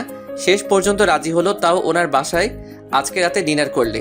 তখন আমি বললাম, আসলে স্যার আমি চাইছিলাম আজকেই দেশে ফিরে যেতে, তাই আপনার সাথে ডিনারে অ্যাটেন্ড করতে পারবো না। সমস্যা নাই, তাহলে আজকে লাঞ্চ করবে আমার সাথে, এরপরে আর কোনো কথা বলবে না। আর ফ্লাইট নিয়ে তোমাদের চিন্তা করতেই হবে না, আমাদের দেশে এয়ারফোর্স গিয়ে তোমাকে দিয়ে আসবে। কি আর করার, বাধ্য হয়ে রাজি হয়ে গেলাম। তারপর ওনার থেকে বিদায় নিয়ে প্লাস সবাইকে বিদায় দিয়ে বাসায় চলে এলাম। বাসায় এসে পার্লারে চলে গেলাম চুল দাড়ি ছোট করার জন্য, না হলে মানুষ দেখলে পাগল বলবে। পার্লার থেকে এসে গোসল সেরে রেডি হয়ে নিলাম। তারপর ফোনটা অন করলাম। অন করে দেখে বাসা থেকে যতগুলো কল আসেনি, ওই মেয়ে তার থেকে বেশি কল দিয়েছে, প্লাস মেসেজ দিয়েছে। দেখতে দেখতে বাবা কল দিল, আমিও কল রিসিভ করলাম। আসসালামু আলাইকুম বাবা, কেমন আছো? আর বাসার সবাই কেমন আছে? ওয়ালাইকুম আসসালাম, আলহামদুলিল্লাহ আমি ভালো আছি, আর বাসার সবাইও ভালো আছে। এইমাত্র নিউজে দেখলাম কংগ্রেস। আমি জানতাম তোরা পারবি। ধন্যবাদ, কিন্তু এখন কয়টা বাজে? এই তো রাত 1টা বাজে। এত রাত পর্যন্ত জেগে আছো কেন? মনে তো হচ্ছে প্রতিদিনই অনেক রাত পর্যন্ত জাগনা থাকো। এই না না, প্রতিদিন না, এই সপ্তাহখানিক ধরে। কারণ তুই তো বলছিলি যে 6 মাস পর তো এক্সপেরিমেন্ট শেষ হবে, তাই প্রতিদিন রাতে খবর দেখার জন্য জেগে থাকতাম। কবে যে নিউজে বলবে আমার ছেলেটার কাজ শেষ হবে, আর কবে আমার ছেলেটা দেশে ফিরবে। তা বাবা, দেশে কবে ফিরবি? এটা সারপ্রাইজ যে দেশে কবে ফিরবো। এখন গিয়ে চুপচাপ ঘুমিয়ে পড়ো। বয়স তো কম হলো না, বুঝো না কেন যে রাত জাগলে শরীর খারাপ হবে? আর ওষুধ ঠিকমতো খাচ্ছ তো? আচ্ছা ঠিক আছে, মনে থাকবে। ঔষধ না খেলে কি আমার রক্ষা আছে নাকি? তোমার সাথে এমনই হওয়া উচিত। ওকে বাই, পরে কথা বলবো, তুমি ঘুমাও। এখন আবার প্রেসিডেন্টের সাথে লাঞ্চ করতে যেতে হবে। আচ্ছা বাবা, যা। আর শোন, সাবধানে থাকবি। আমি আচ্ছা বলে কল কেটে দিলাম। হঠাৎ গাড়ির হর্নের শব্দ শুনতে পেলাম। বের হয়ে দেখি আমাদের নিতে গাড়ি পাঠিয়ে দিয়েছে। তারপর আমরা গিয়ে গাড়িতে উঠে বসলাম। গাড়ি চললো তার আপন গতিতে। কিছুক্ষণ পর আমরা প্রেসিডেন্টের বাংলোয় পৌঁছে গেলাম। সেখানে আমাদের ফুলের তোড়া দিয়ে আমন্ত্রণ জানানো হলো। তারপর সবাই একসাথে লাঞ্চ করে নিলাম। ও, আপনাদের তো বলাই হয়নি, আমরা 10 জন মিলে টিম করে করে কাজ করেছিলাম প্রজেক্টটাতে। তারপর প্রেসিডেন্ট জানতে চাইলেন, তা ফাইম, সবাই তো বিয়ে করে ফেললো এখানে, শুধু তুমি ছাড়া। তা বিয়ে করার কি কোনো প্ল্যান নাই নাকি? সবে মাত্র তো নিজের কাজে জয়েন করলাম, তা ভাবছি এইবার দেশে গিয়ে বিয়ে করে নিব। আর আপনাকে কিন্তু আসতেই হবে। তুমি তো জানোই যে আমি একটা দেশের প্রেসিডেন্ট, আমার একটুও সময় নাই। আজকে অনেক কষ্ট করে সময় বের করে নিলাম তোমাদের সাথে লাঞ্চ করার জন্য। তবুও আমি যথাসাধ্য চেষ্টা করব। আরেকটা কথা, একা গেলে হবে না কিন্তু, পরিবারের সবাইকে নিয়ে যেতে হবে। আচ্ছা ঠিক আছে, এখন আমাকে উঠতে হবে। বিকালে আবার হোয়াইট হাউসে মিটিং আছে। তা তোমার কখন যাবে? এখান থেকে গিয়ে কিছু শপিং করব। রাতে দেখি 8টার কোনো ফ্লাইটে যাব। তা হচ্ছে না, আমি যেটা বলেছি সেটাই হবে। এয়ারপোর্টে তোমাদের জন্য হেলিকপ্টার রাখা থাকবে। তা তোমরা কয়জন যাবে? তাহলে 2টা হেলিকপ্টার পাঠিয়ে দিব। তাহলে আমি এখন উঠি, কেমন? ও, তোমাদের তো প্রজেক্টটার টাকাটা দেওয়াই হয়নি। এই নাও, এখানে $1 লাখ করে আছে। এটা তোমাদের বেতন। ওকে স্যার, তাহলে আমরা উঠি এখন। তারপর ওনার কাছ থেকে বিদায় নিয়ে চলে আসলাম। গাড়ি এসে আমাদের নামিয়ে দিয়ে গেল। গিয়ে ফ্রেশ হয়ে শুয়েছিলাম, তখনই আবি আসলো। এসে বলল, শোন, তুই তো বললি যে 3 জন যাব, কিন্তু আমি তো তোকে দেখতেছি। আর বাকি 2 জন কই? কেন, তুই আর অরিন? সত্যি আমরা যাব নাকি তুই মজা করতেছিস? তুই না গেলে বিয়ের সব দিক কে দেখাশোনা করবে? এর জন্য আমাদের নিয়ে যাচ্ছিস? দূর শালা, এত সিরিয়াস হচ্ছিস কেন? যা গিয়ে রেডি হয়ে নে, শপিংয়ে যেতে হবে, হাতে সময় কম। রাত 8টায় আবার ফ্লাইট। আচ্ছা, যাচ্ছি। আর শোন, অরিনকেও সাথে নিয়ে নিস, আমি তো আবার মেয়েদের কাপড় কিনতে পারবো না। আচ্ছা ঠিক আছে। কিছুক্ষণ পর আমরা 3 জনে বেরিয়ে পড়লাম শপিংয়ের উদ্দেশ্যে। শপিং করতে প্রায় ঘন্টা সময় লেগেছে। এখন 6:30 বাজে, তাই সুটকেস গুছিয়ে নিচ্ছি। যা কেনাকাটা করলাম সেগুলো একটাতে নিলাম, আর আমার কাপড় চোপড় একটাতে নিলাম। 7টায় বের হলাম এয়ারপোর্টের উদ্দেশ্যে, কারণ এখন রাস্তায় জ্যাম থাকতে পারে। 7:30-এ আমরা এয়ারপোর্টে পৌঁছে গেলাম। তারপর এয়ারপোর্টে ঝামেলা মিটিয়ে ভিতরে প্রবেশ করলাম। আমাদের লাগেজগুলো কুরিয়ারে দিয়ে দিলাম।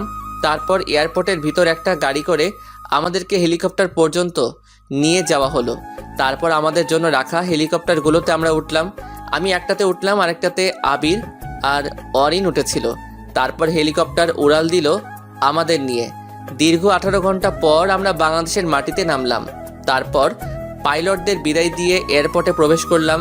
আমাদের লাগেজগুলো আগে এসে গিয়েছিল, তারপর সেগুলো কালেক্ট করে নিলাম।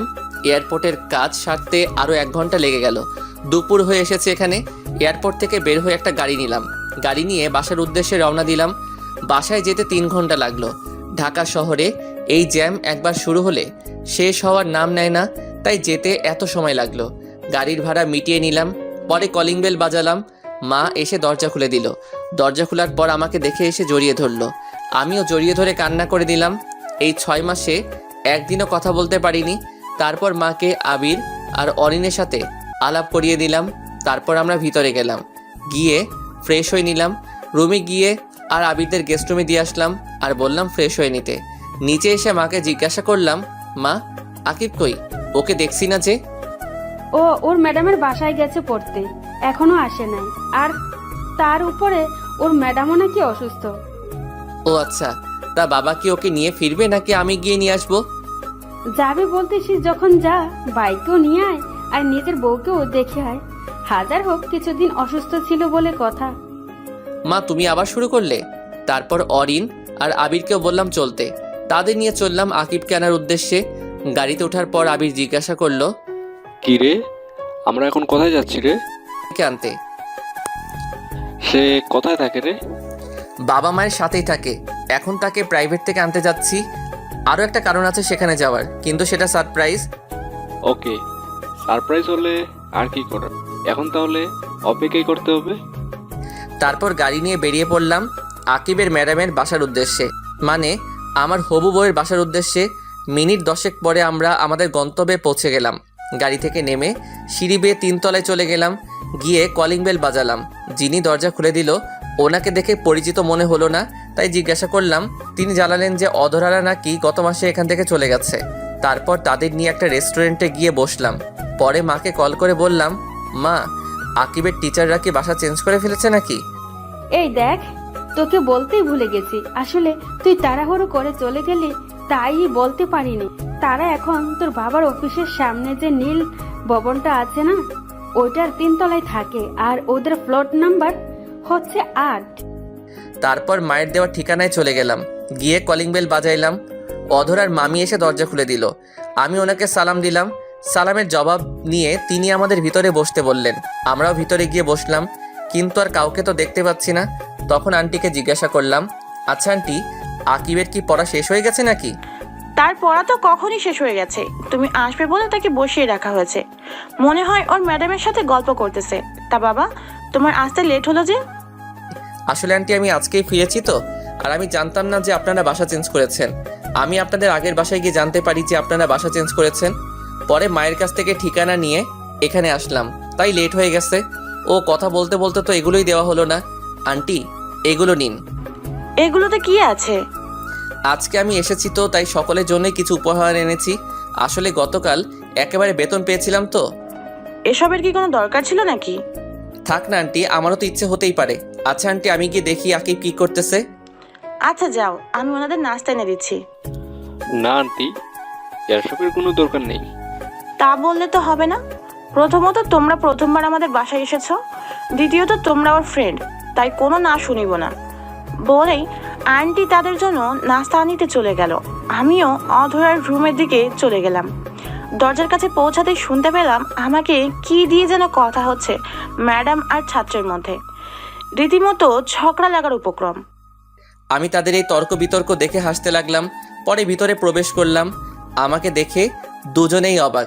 আমাকে দেখেই আকিব এসে জড়িয়ে ধরে বলল, ভাইয়া তুমি কখন এলে? এই তো মিনিট 10 হলো। তা তোর পড়া কি শেষ হয়েছে নাকি? হ্যাঁ, কিন্তু কেন? পড়া শেষ হলে বাহিরে যা, গিয়ে দেখ আমার ফ্রেন্ডরা বসে আছে, তাদের সাথে গিয়ে কথা বল। আমার কিছু কথা আছে তোর ম্যাডামের সাথে। আচ্ছা ভাইয়া বলে আকিব ব্যাগ নিয়ে বাইরে চলে গেল। এখন কেমন আছেন? শুনলাম আপনি নাকি অসুস্থ ছিলেন।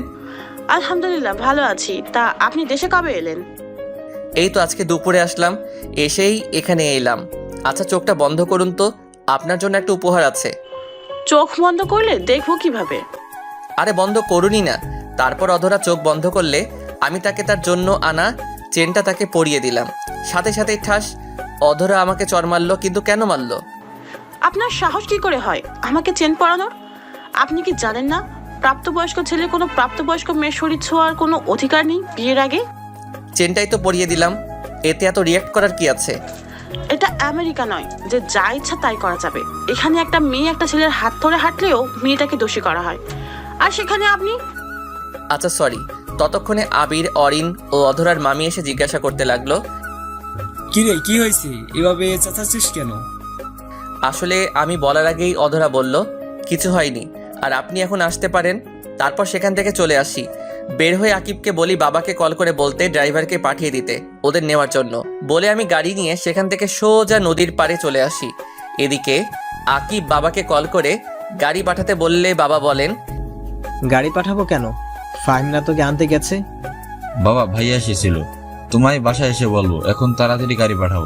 আর সাথে ভাইয়ার বন্ধু ওনার বউ দাঁড়িয়ে আছে। আচ্ছা, আমি গাড়ি পাঠিয়ে দিচ্ছি। আর তোর ভাই কোথায় যাচ্ছে, কিছু কি বলে গেছে নাকি? না, কিছুই বলে যায়নি। আচ্ছা বলে কল কেটে দিলেন, তারপর ড্রাইভারকে বলে দেন আকিবকে নিয়ে আসতে। এদিকে আমি নদীর পাড়ে এসে একটা বেঞ্চিতে বসে পড়ালাম। খুব খারাপ লাগছিল। কি এমন করেছিলাম যার জন্য আমাকে এইভাবে আমার বন্ধু ও তার বউয়ের সামনে এভাবে অপমান করলো। কিছুক্ষণ পর মনে হলো পিছনে এসে একটা গাড়ি দাঁড়ালো, তাই পিছনে তাকালাম। দেখলাম বাবা গাড়ি থেকে নামলেন, নেমে আমার দিকে এগিয়ে এলেন, এসে আমার পাশে বসলেন। বসে, তোর মন খারাপ কেন জানতে পারি কি? কিছু হয়নি বাবা। আমার ছেলেটা আজ এত বড় হয়ে গেছে, এখন নিজের দুঃখ নিজের মধ্যে চেপে রাখতে জানে, আর আমাকেও এখন সেটা বলতে চায় না। বাবা তেমন কিছুই না। যদি কিছু নাই হতো তাহলে এই রাতের বেলা এই নদীর পাড়ে এসেছিস আর কি লুকানোর চেষ্টা করছিস? আমি সবটাই জানি। বাসায় এসে আকিব আমাকে সব বলেছে। ও আচ্ছা। চল বাসায় যাবি, আর এই বিষয় নিয়ে পরে আলোচনা করা যাবে। তারপর বাবা ড্রাইভারকে বলল গাড়ি নিয়ে চলে যেতে। পরে আমি আর বাবা আমার গাড়িতে করে চলে এলাম। বাসায় এসে ফ্রেশ হয়ে নিলাম, তারপর ডিনার করে গিয়ে ঘুমিয়ে গেলাম। কারোর সাথে তেমন কোনো কথা বলিনি। পরের দিন ঘুম থেকে উঠে ফ্রেশ হয়ে নাস্তার টেবিলে চলে গেলাম। সাথে আবির ও অরিনও আছে। সবাই মিলে নাস্তা করছিলাম। এমন সময় বাবা বললেন, আমি চাচ্ছিলাম ফাহিমের বিয়েটা গ্রামের বাড়িতে গিয়ে করানোর জন্য। এমনিতেও গ্রামে তেমন একটা যাওয়া হয় না, আর ওর চাচা চাচিরাও তো গ্রামে থাকে। এটা ঠিকই বলেছে তুমি, এটা করলেই ভালো হবে। আমি ভাবছিলাম যে আগামী সপ্তাহের শুক্রবার বিয়ের কাজটা শেষ করে ফেলতে, আর তুমি আজকে গ্রামে চলে যাবে। এত তাড়াতাড়ি করার কি প্রয়োজন? প্রয়োজন আছে বলেই তো বলছি, যা বললাম সেটাই যেন হয়। বলে বাবা খাবার খেয়ে অফিসের উদ্দেশ্যে চলে গেল। আমরাও নাস্তা করে নিলাম। তারপর আবিরদের নিয়ে বেরিয়ে পড়লাম শহর ঘুরে দেখাতে। অনেক বছর পর আবির দেশে আসলো, আর অরিনের তো জন্মই সেখানে, তাই তাদের নিয়ে ঘুরতে বের হলাম। ঢাকার প্রায় সব জায়গায় আমরা ঘুরে দেখে ফেললাম। সন্ধ্যায় বাসায় এসে ফ্রেশ হয়ে নিলাম। তারপর সবাই মিলে আড্ডা দিতে লাগলাম।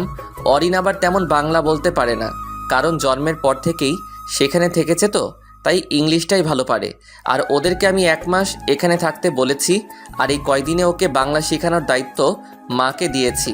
আমি মাকে বললাম, মা বলছিলাম কি, আজকে তো বুধবার, তাই যদি শনিবার গ্রামে যাই তাহলে কেমন হবে? তোর বাবা যখন বলেছে নিশ্চয়ই কিছু ভেবেই বলেছে, তাই তুই কালকেই চলে যা, আর সাথে আবির আর অরিনকেও নিয়ে যা। আচ্ছা ঠিক আছে। কতদিন পর দেশে এলাম, একটু শান্তিতে বাসায় থাকবো, সেটাও হচ্ছে না। ফিসফিস করে কি বলতেছিস? কই কিছু বলিনি তো। কিছুক্ষণ পর বাবাও এসে গেলেন। পরে সবাই একসাথে ডিনার করে নিলাম। ডিনার করার পর আমি রুমে গিয়ে গিফটগুলো নিয়ে আসলাম। পরে সবাইকে নিজেদের গিফটগুলো বুঝিয়ে দিলাম। সব থেকে বেশি গিফট আকিবের জন্য এনেছিলাম, আর অধরার জন্য আনা গিফটগুলো আমার লকারে রেখে দিলাম। গিফটগুলো বুঝিয়ে দেওয়ার পর ঘুমাতে চলে এলাম। কিছুক্ষণ পর আকিব আমার রুমে এসে বলল সে নাকি আমার সাথে ঘুমাবে। আমি আর মানা করতে পারলাম না। শুয়ে পড়ার পর আকিব অধরার কথা বলা শুরু করলো। এদিকে আমি ঘুমিয়ে পানি। আজকে অনেক ধকল গেল, তো সকালে তাই শুয়ে পড়ার পরই চোখটা লেগে যায়, আর আমি চলে গেলাম ঘুমের অতল দেশে। আকিব আমার কোনো সাড়া না পেয়ে সেও কিছুক্ষণ ঘুমিয়ে গেল। সকালে ঘুম থেকে উঠে দেখি আকিব আমাকে কোলবালিশের মতো জড়িয়ে ধরে ঘুমিয়ে আছে। তাকে আমার থেকে ছাড়িয়ে আমি ফ্রেশ হতে যাই। ফ্রেশ হয়ে এসে আকিবকে ডেকে তুলে দিলাম, কারণ আজকে আকিবের স্কুল আছে, তাই ওকে ডেকে তুলে ফ্রেশ হতে পাঠিয়ে দিলাম। আকিব ফ্রেশ হয়ে এলে আমরা নিচে যাই নাস্তার টেবিলে। গিয়ে দেখি সবাই আমাদের 2 ভাইয়ের আগেই উঠে গেছে আর নাস্তার টেবিলে বসে আছে। কিছুক্ষণ পর মা এসে নাস্তা দিয়ে গেল। আমরা নাস্তা করতে শুরু করলাম। তখন বাবা জানতে চাইলো যে কবে আমি গ্রামের বাড়ি যাব। আমাদের সেখানে যাওয়ার কথা শুনেই আকিবও বায়না ধরলো যে আমাদের সাথে যাবে, কিন্তু বাবা দিতে রাজি না। এক পর্যায়ে আকিব কান্না শুরু করে দিল, তাও বাবা তাকে যেতে দিতে রাজি না, কারণ আকিবের স্কুল খোলা প্লাস প্রাইভেট, এইসবের বাহানা দিচ্ছে বাবা। তখন আকিব বলে, প্রাইভেট নিয়ে তো কোনো সমস্যা হয় না, অধর আব্বুকে সাথে নিয়ে গেলেই তো হয়। প্রাইভেট ঠিক আছে, কিন্তু স্কুল যে বন্ধ হবে তার কি হবে? তখন আকিব আমাকে ইশারায় বলে বাবাকে রাজি করাতে। তখন আমি বললাম, বাবা থাক না, কিছুদিন স্কুল বন্ধ হলে কিছু হবে না। কিন্তু বাপ, সামনে তোর জেএসসি পরীক্ষা। ওইটা কোনো ম্যাটার না, এই কয়দিন বন্ধ করলে কিছু হবে না, আর প্রাইভেট তো পড়বেই। কিন্তু দেখো বাবা, আর কোনো কিন্তু না, তাহলে কিন্তু আমিও গ্রামের বাড়ি যাব না। এমনিতে অনেক ক্লান্ত, কালকে মাত্র আসলাম আর তুমি আজকে আবার গ্রামে যেতে বলতেছো। আচ্ছা, যা ভালো হয় তাই কর। এই তো আমার ভালো বাবা। তাহলে আজকে বিকেলেই গ্রামে যাব। আকিব স্কুল থেকে আসলে তখনই আন্টি আমি কি আসতে পারি? কথাটা শুনে সবাই দরজার দিকে তাকালাম। তাকিয়ে দেখি অধরা এসেছে।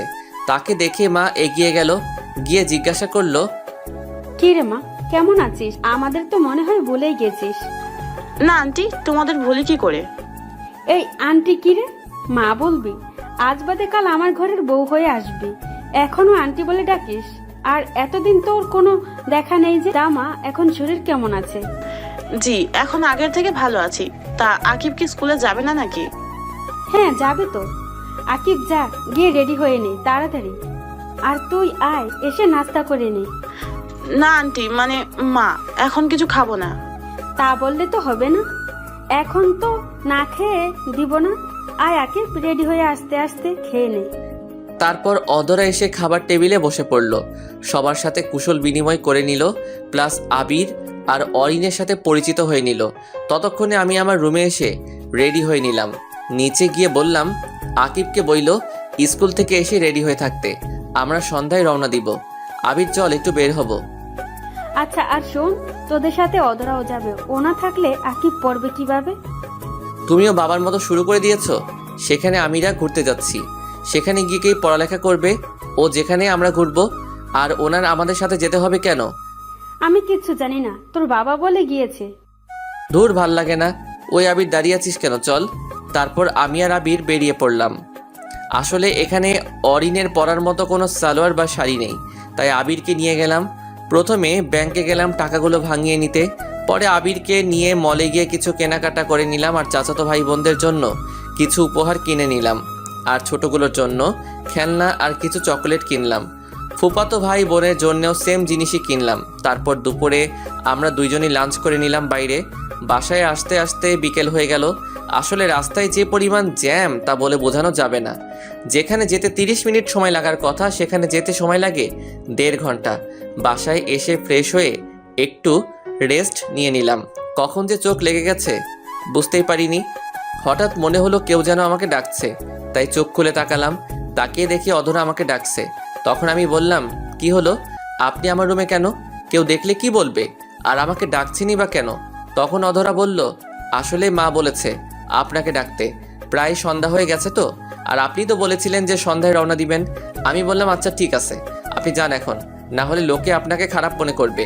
তারপর অধরা আর কিছু না বলে চলে গেল। আমি আকিবকে ডাক দিলাম। কিছুক্ষণ পর আকিব চলে এলো। আমি তাকে বললাম যে সবাইকে বলতে রেডি হয়ে নিতে আর আমার লাগেজটা গুছিয়ে দিতে। আকিব বলল, আমার লাগেজ নাকি গুছানো? আকিবকে জিজ্ঞাসা করে জানতে পারলাম অধরা নাকি আমার লাগেজ গুছিয়ে দিয়েছে। আমি আর কিছু বললাম না এই বিষয়ে। পরে আকিবকে বললাম লাগেজটা নিয়ে গাড়িতে রেখে দিয়ে রেডি হয়ে নিতে। বলার সাথে সাথেই আকিব লাগেজ নিয়ে চলে গেল। আমিও চলে গেলাম ফ্রেশ হয়ে নিতে। ফ্রেশ হয়ে রেডি হচ্ছিলাম, এমন সময় অধরা আমার রুমে আসলো। আমি তখন রেডি হচ্ছিলাম তাই খেয়াল করিনি। রুমে ঢুকেই দিল জোরে একটা চিৎকার দিল। আমিও তার চিৎকার শুনে পিছনে তাকালাম।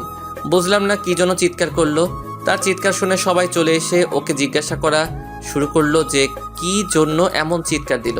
তখন অধরা বলল, আসলে আমি ওনাকে ডাকার জন্য ওনার রুমে এসেছিলাম। এসে দেখি উনি শুধু একটা 3/4 প্যান্ট পরেছিলেন, কোনো শার্ট পরেছিলেন না, তাই আমি চিৎকার দিয়ে ফেলেছি। ধুর পাগলি, এতে চিৎকার করার কি আছে? কিছুদিন পর তো তুই ওর বউ হবি। আর ওই এমনই এত বড় হয়ে গেছে, এখনো 3/4 পরে থাকে বাসায়। আচ্ছা তুই যা, গিয়ে নিচে বস। অধরা নিচে চলে গেল, সাথে বাকিরাও চলে গেল, শুধু মা ছাড়া। সবাই যাওয়ার পর মা বলল, তোর কি কোনো কাণ্ডজ্ঞান নেই নাকি? আমি আবার কি করলাম? আমি তো রেডি হচ্ছিলাম। ওনাকে কে বলল এখানে আসতে? আমি তো বলেছিলামই রেডি হয়ে নিতেছি। তুই কি 3/4 আর টি শার্ট পরে যাবি নাকি? হ্যাঁ, কেন? কোন দিক দিয়ে এটা খারাপ? আচ্ছা, এখন বেশি কথা না বলে রওনা দিতে হবে, না হলে পরে অনেক রাত হয়ে যাবে। তারপর রেডি হয়ে বের হলাম। গাড়িতে যাওয়ার সময় আমি ড্রাইভ করেছিলাম আর আমার পাশের সিটে আবির বসেছিল। দীর্ঘ 2 ঘন্টা জার্নির পর গ্রামে পৌঁছালাম। পৌঁছে গাড়ির হর্ন বাজানোর শব্দ শুনে সবাই বেরিয়ে গেল। তারপর সবাইকে নিয়ে ভিতরে গেল। আমি গিয়ে গাড়ি পার্ক করলাম। পরে ভিতরে গেলাম, গিয়ে সোফায় বসলাম। 10 মিনিট হয়ে গেল, কেউ এলো না আর জিজ্ঞাসাও করলো না কেমন আছি। সবাই অধরাকে নিয়েই ব্যস্ত। তখনই চিৎকার করে বড় চাচাকে ডাক দিলাম, চাচা, ও চাচা, আমার ডাক শুনে তাড়াতাড়ি করে চাচা এসে জিজ্ঞাসা করলেন, কি রে, কি হয়েছে? এভাবে চেঁচাচ্ছিস কেন? আমাকে মনে হয় ভুলেই গেছেন। এতদিন পর এলাম, কেউ একবারও জিজ্ঞাসা করলো না কেমন আছি বা এত দূর আসতে কোনো সমস্যা হয়েছে কিনা। 15 মিনিট হয়ে গেল এখানে বসে আছি, কেউ এসে পানি পর্যন্ত দিল না। আমি আর এখানে থাকবো না, এখনই আমি চলে যাব। আরে রাখ তো ওদের কথা, ওরা একটু এমনই। আসলেই তো তুই অনেক বছর পর এসেছিস, এটা তারা ঠিক করেনি। তুই বস, আমি কাউকে পাঠিয়ে দিচ্ছি। কাউকে পাঠাবা মানে? তার মানে আসলে সবাই আমাকে ভুলে গেছে। দূর, আমি এখানে থাকবোই না বলেই বাইরে চলে এলাম।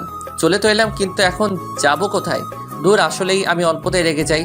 তখনই ছোট ফুপির কথা মনে পড়ে গেল, তাই গাড়ি নিয়ে রওনা দিলাম ফুপির বাসার উদ্দেশ্যে। 30 মিনিট পর পৌঁছে গেলাম ফুপির বাসায়। আমাকে দেখে ফুপি অবাক হয়ে গেল, বলল, কি রে তুই এত রাতে, তাও আবার কিছু না জানিয়ে? কেন আসতে পারি না নাকি? না করার হলে করে দাও, আমি এখনই চলে যাচ্ছি। আয় ভিতরে আয়। তা কেমন আছিস? ভালো আছি, আপনি কেমন আছেন? আমিও ভালো আছি। তা তোকে দেখে মনে হচ্ছে খুব রেগে আছিস। কি হয়েছে রে? আর বলিও না, আজ তোমার বাপের বাড়ি গেছিলাম, গিয়ে দেখলাম সেখানে আমার কোনো সম্মান নাই, তাই রাগারাগি করে এখানে এসে পড়ছি। রে ও, এই কথা। যা গিয়ে ফ্রেশ হয়ে নে, খেয়ে নিব। আচ্ছা, আরেকটা কথা, তুমি কিন্তু বলবে না আমি যেখানে আছি। আর ফুপা কখন আসবে?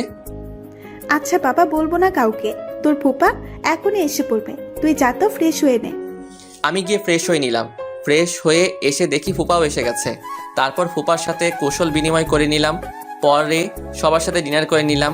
খাওয়া শেষে ফুপিকে জিজ্ঞাসা করলাম আমার বোনগুলো কই। ফুপি বললেন তারা নাকি অনেক আগেই ঘুমিয়ে পড়েছে পাশের রুমে। আমাকেও বললো ওদের সাথে গিয়ে ঘুমিয়ে পড়তে। আমিও গিয়ে ঘুমিয়ে পড়লাম। সকালে ফোনের চিল্লা চিল্লিতে ঘুমটা ভেঙে গেল। ঘুম ঘুম চোখে ফোনের স্ক্রিনে তাকিয়ে দেখি বড় চাচা কল দিয়েছে। আমিও কল ধরিনি। কিছুক্ষণ পর কল কেটে গেল। কেটে যাওয়ার পর ফোনটা সাইলেন্ট করে আবার ঘুমিয়ে গেলাম। কতক্ষণ করে কারো ডাকে ঘুম ভেঙে গেল। তাকিয়ে দেখি মুন্না আমাকে ডাকতেছে। ঘুম থেকে উঠে ফ্রেশ হয়ে নিলাম। পরে ফুপি ডাক দিলেন ব্রেকফাস্ট করার জন্য। আমিও গিয়ে ব্রেকফাস্ট করে নিলাম। পরে ফোনটা হাতে নিয়ে দেখি 100+ মিসড কল। চেক করে দেখলাম বাবা, চাচা, চাচি, মা, আপু সবাই কল করেছে। আর একটা নাম্বার দেখে খুবই অবাক হলাম, কারণ আমি আমেরিকা যাওয়ার পর যে মেয়েটা কল দিয়েছিল আজকেও সেই কল দিয়েছে, এমনকি রাতেও কল দিয়েছে। তখন ফুপিকে ডাক দিলাম। ফুপি এসে জিজ্ঞাসা করলো কি হয়েছে। আমি বললাম আচ্ছা দেখো তো এই নাম্বারটা চিনো কিনা। ফুপি বললে এটা নাকি অধরার নাম্বার। তাই তো বলি সেদিন কল না ধরায় কান্নাই বা করবে কেন একজন অপরিচিত মেয়ে। আর সেদিন রাগ করে আর পরে কল দেয়নি, তা আজকে কি জন্য আবার কল দিল?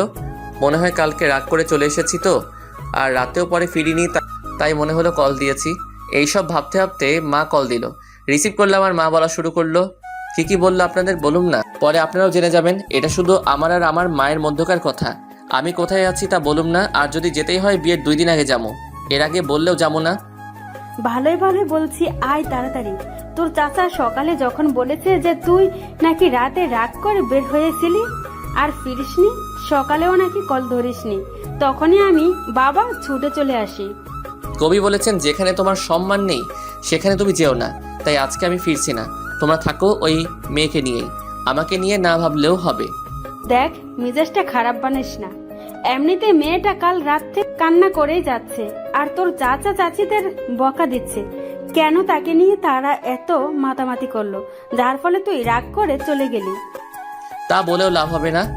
আর উনি এখন কান্না করতেছেন কেন? সেদিন থাপ্পড় মারার সময় মনে ছিল না? আবার আমার ফ্রেন্ড আর তার বউয়ের সামনে অপমান করার সময় মনে ছিল না? এইসব আবার কবে হলো? আর যা হয়েছে ভুলে যা। বাবা ফিরে আয় তুই। বলেছি না আমি গেলেও কিছুদিন পর যাবো, আর তুমি আমার মা হয়ে আমার বিরুদ্ধে কথা বলতেছো। ঠিক আছে আমি ফিরবো আজকেই, এবার খুশি তো? বলে কল কেটে দিলাম। ফুপি, এই ফুপি। ফুপি তাড়াতাড়ি করে এলো, এসে জিজ্ঞাসা করলো, কি হয়েছে? এভাবে কান্না করতেছিস কেন? আমাকে কেউ ভালোবাসে না। কেন আবার কি হলো? এখন মাও কল দিয়ে আমাকে বকা দিল। এটা কিন্তু ঠিক হয়নি। আমি ভাবিকে বলবো তোকে যেন আর বকা না দেয়। আর শোন, আমি রান্না করতেছি আজকে তোর সব পছন্দের খাবার। যা গিয়ে গোসল সেরে আয়। কয়টা বাজে যে এখনই গোসল দিব? 12:30 বাজে। যা গোসল করে আয়, কিছুক্ষণ পর তোর ফুপাও চলে আসবে। আজকে এত তাড়াতাড়ি ফুপা চলে আসবে যে? আসলে সকালে ভাবি কল দিয়ে বলছে আজকেই যেতে, সবাই নাকি আজকেই আসবে। ও তাহলে এই ব্যাপার। যা তাড়াতাড়ি গিয়ে গোসল সেরে নে, তারপর সবাই একসাথে খেয়ে রওনা দিব। তারপর আমি গিয়ে গোসলটা সেরে নিলাম, পরে নামাজ আদায় করলাম। ফুপা আসার পরে সবাই একসাথে দুপুরের খাবার খেলাম, খেয়ে কিছুক্ষণ রেস্ট নিলাম। এরই মধ্যে সবাই রেডি হয়ে নিল। পরে সবাই মিলে রওনা দিলাম। 1 ঘন্টা পর বাসায় পৌঁছালাম। আসলে ভাই কি বলবো, রাস্তায় যে পরিমাণ জ্যাম, তার উপরে আবার রং সাইড দিয়ে লোকেরা গাড়ি ঢুকিয়ে দেয়, যার ফলে জ্যামের সৃষ্টি হয়। আর ট্রাফিক পুলিশও নিজেদের কাজ ঠিকমতো করতে পারে না, শুধু দেখে কিভাবে টাকা খাওয়া যায়। আর এই জ্যামের কারণে 30 মিনিটের জায়গায় 1 ঘন্টা লাগলো। বাসায় এসে দেখি সবাই মিলে ডাইনিং রুমে বসে গোল মিটিং করতেছে। ভিতরে ঢুকে তাদের কাছে গেলাম, তাদের রিয়াকশন দেখে মনে হইতেছে এখানে কেউ নেই। তখন বললাম, দূর, কেউ কি কথা বলবা না নাকি? দূর, এইভাবে কল করে ডেকে এনে এখন কেউ কিছু বলছে না, থাকো তোমরা। আমি ফিরে গেলাম আবার। এইবার আর আসমুই না, গিয়ে আমেরিকা চলে যাব। ভাবি তোরা কি থাকবি নাকি আমার সাথে যাবি? সরি রে, আমরা এখানেই থাকছি, তুই চাইলে যেতে পারিস। তুই বন্ধু নামের কলঙ্ক, থাক তুই, আমি গেলাম বলে চলে আসতে নিলাম। তখনই ঝড়ের গতিতে কে জানি এসে আমাকে জড়িয়ে ধরলো। আমিও ধাক্কা সামলাতে না পেরে মাটিতে পড়ে গেলাম। আর যে জড়িয়ে ধরেছিল সে আমার উপরে পড়েছে। চোখ খুলে তাকিয়ে দেখি যে আমাকে জড়িয়ে ধরেছে সে আর কেউ নয়, অধরা। এদিকে তো লজ্জায় আমার মাথা কাটা যাচ্ছে। সবাই বলে ছেলেদের লজ্জা থাকতে নেই, আপনারাই বলুন তো। মিয়া, একটা মেয়ে যদি ছেলেটার পরিবারের সবার সামনে এভাবে জড়িয়ে ধরে তাহলে তো ছেলেটা লজ্জা পাবেই। আমার ক্ষেত্রেও সেটাই হয়েছে। কোনো রকম ওকে ছাড়িয়ে উঠিয়ে দাঁড় করালাম। যেই একটা থাপ্পড় দিতে যাব তখনই চোখ বন্ধ করে নিল। মেয়েটার মুখটা দেখে কেমন যেন বুকের পাশটা নড়াচড়া করে উঠলো, তাই আর থাপ্পড় দিলাম না। সরাসরি জিজ্ঞাসা করলাম, কি হলো? শুনলাম কাল রাত থেকে রাখি কিছুই খাননি। অধরা তখন চোখ খুলে তাকিয়ে জবাব দিল, কে বললো আমি খাইনি? আমি তো রাত্রিবেলাও খেয়েছি। তার মানে সবাই আমাকে মিথ্যা কথা বলেছে? তুমি আমার মা হয়ে আমার সাথে এটা করতে পারলা? আরে সত্যি বলেছি, ও কাল থেকে কিছুই খায়নি, শুধু কান্না করেছে। 1 মিনিট তুই দাঁড়িয়ে আছিস কেন? তুই না চলে যাচ্ছিস? তাহলে চলে যা। কে আমার ছেলেটাকে বের করে দিচ্ছে দেখি তো। কথাটা শুনে পিছনে তাকিয়ে দেখি মেজো ফুপি, ফুপা আর ওনার মেয়েরাও এসেছে। আমিও একটু কান্না কান্না ভাব নিয়ে ফুপিকে বললাম, দেখো ফুপি, আমি এতদিন পর বাসায় আসলাম আর আমাকে বাসা থেকে বের করে দিচ্ছে। এটা তো ঠিক না। আমার বাবাটা কত বছর পর এসেছে আর তোমরা ওর সাথে এমন করছো কেন? সাদে কি আর করছি, ছেলেটা এখন অনেক বদলে গেছে, কথায় কথায় রাগ করে। আগে কতই ভালো ছিল, এখন কিছু বললেই রাগ করে চলে যায়। ভাবি বুঝেন না কেন? এটা ওদের বংশগত। শুধু তুমি বললে বলে আজকে গেলাম না, না হলে চলেই যেতাম। আর তোমরা কি দরজায় দাঁড়িয়ে থাকবে নাকি ওই মুরগির ডিম? কেমন আছিস? দেখো, ভালো হবে না কিন্তু। আমারও একটা সুন্দর নাম আছে। ভাবি দেখো না ভাই আমাকে কিসব বলছে। তুই আবার ভাবি পাইলি কই? আমি তো তোরে বিয়া করবো, জানোস না তুই? ধুর, মজা বাদ দে তো। যা তোর রুমে যা, আমরাও গিয়ে ফ্রেশ হয়ে নেই। ফুপিরা চলে গেল ফ্রেশ হতে, আমিও আমার রুমে চলে গেলাম। রুমে গিয়ে ফ্রেশ হয়ে নিলাম। ফ্রেশ হয়ে বের হয়ে দেখি আমার গাড়ির চাবিটা টেবিলের উপর নেই।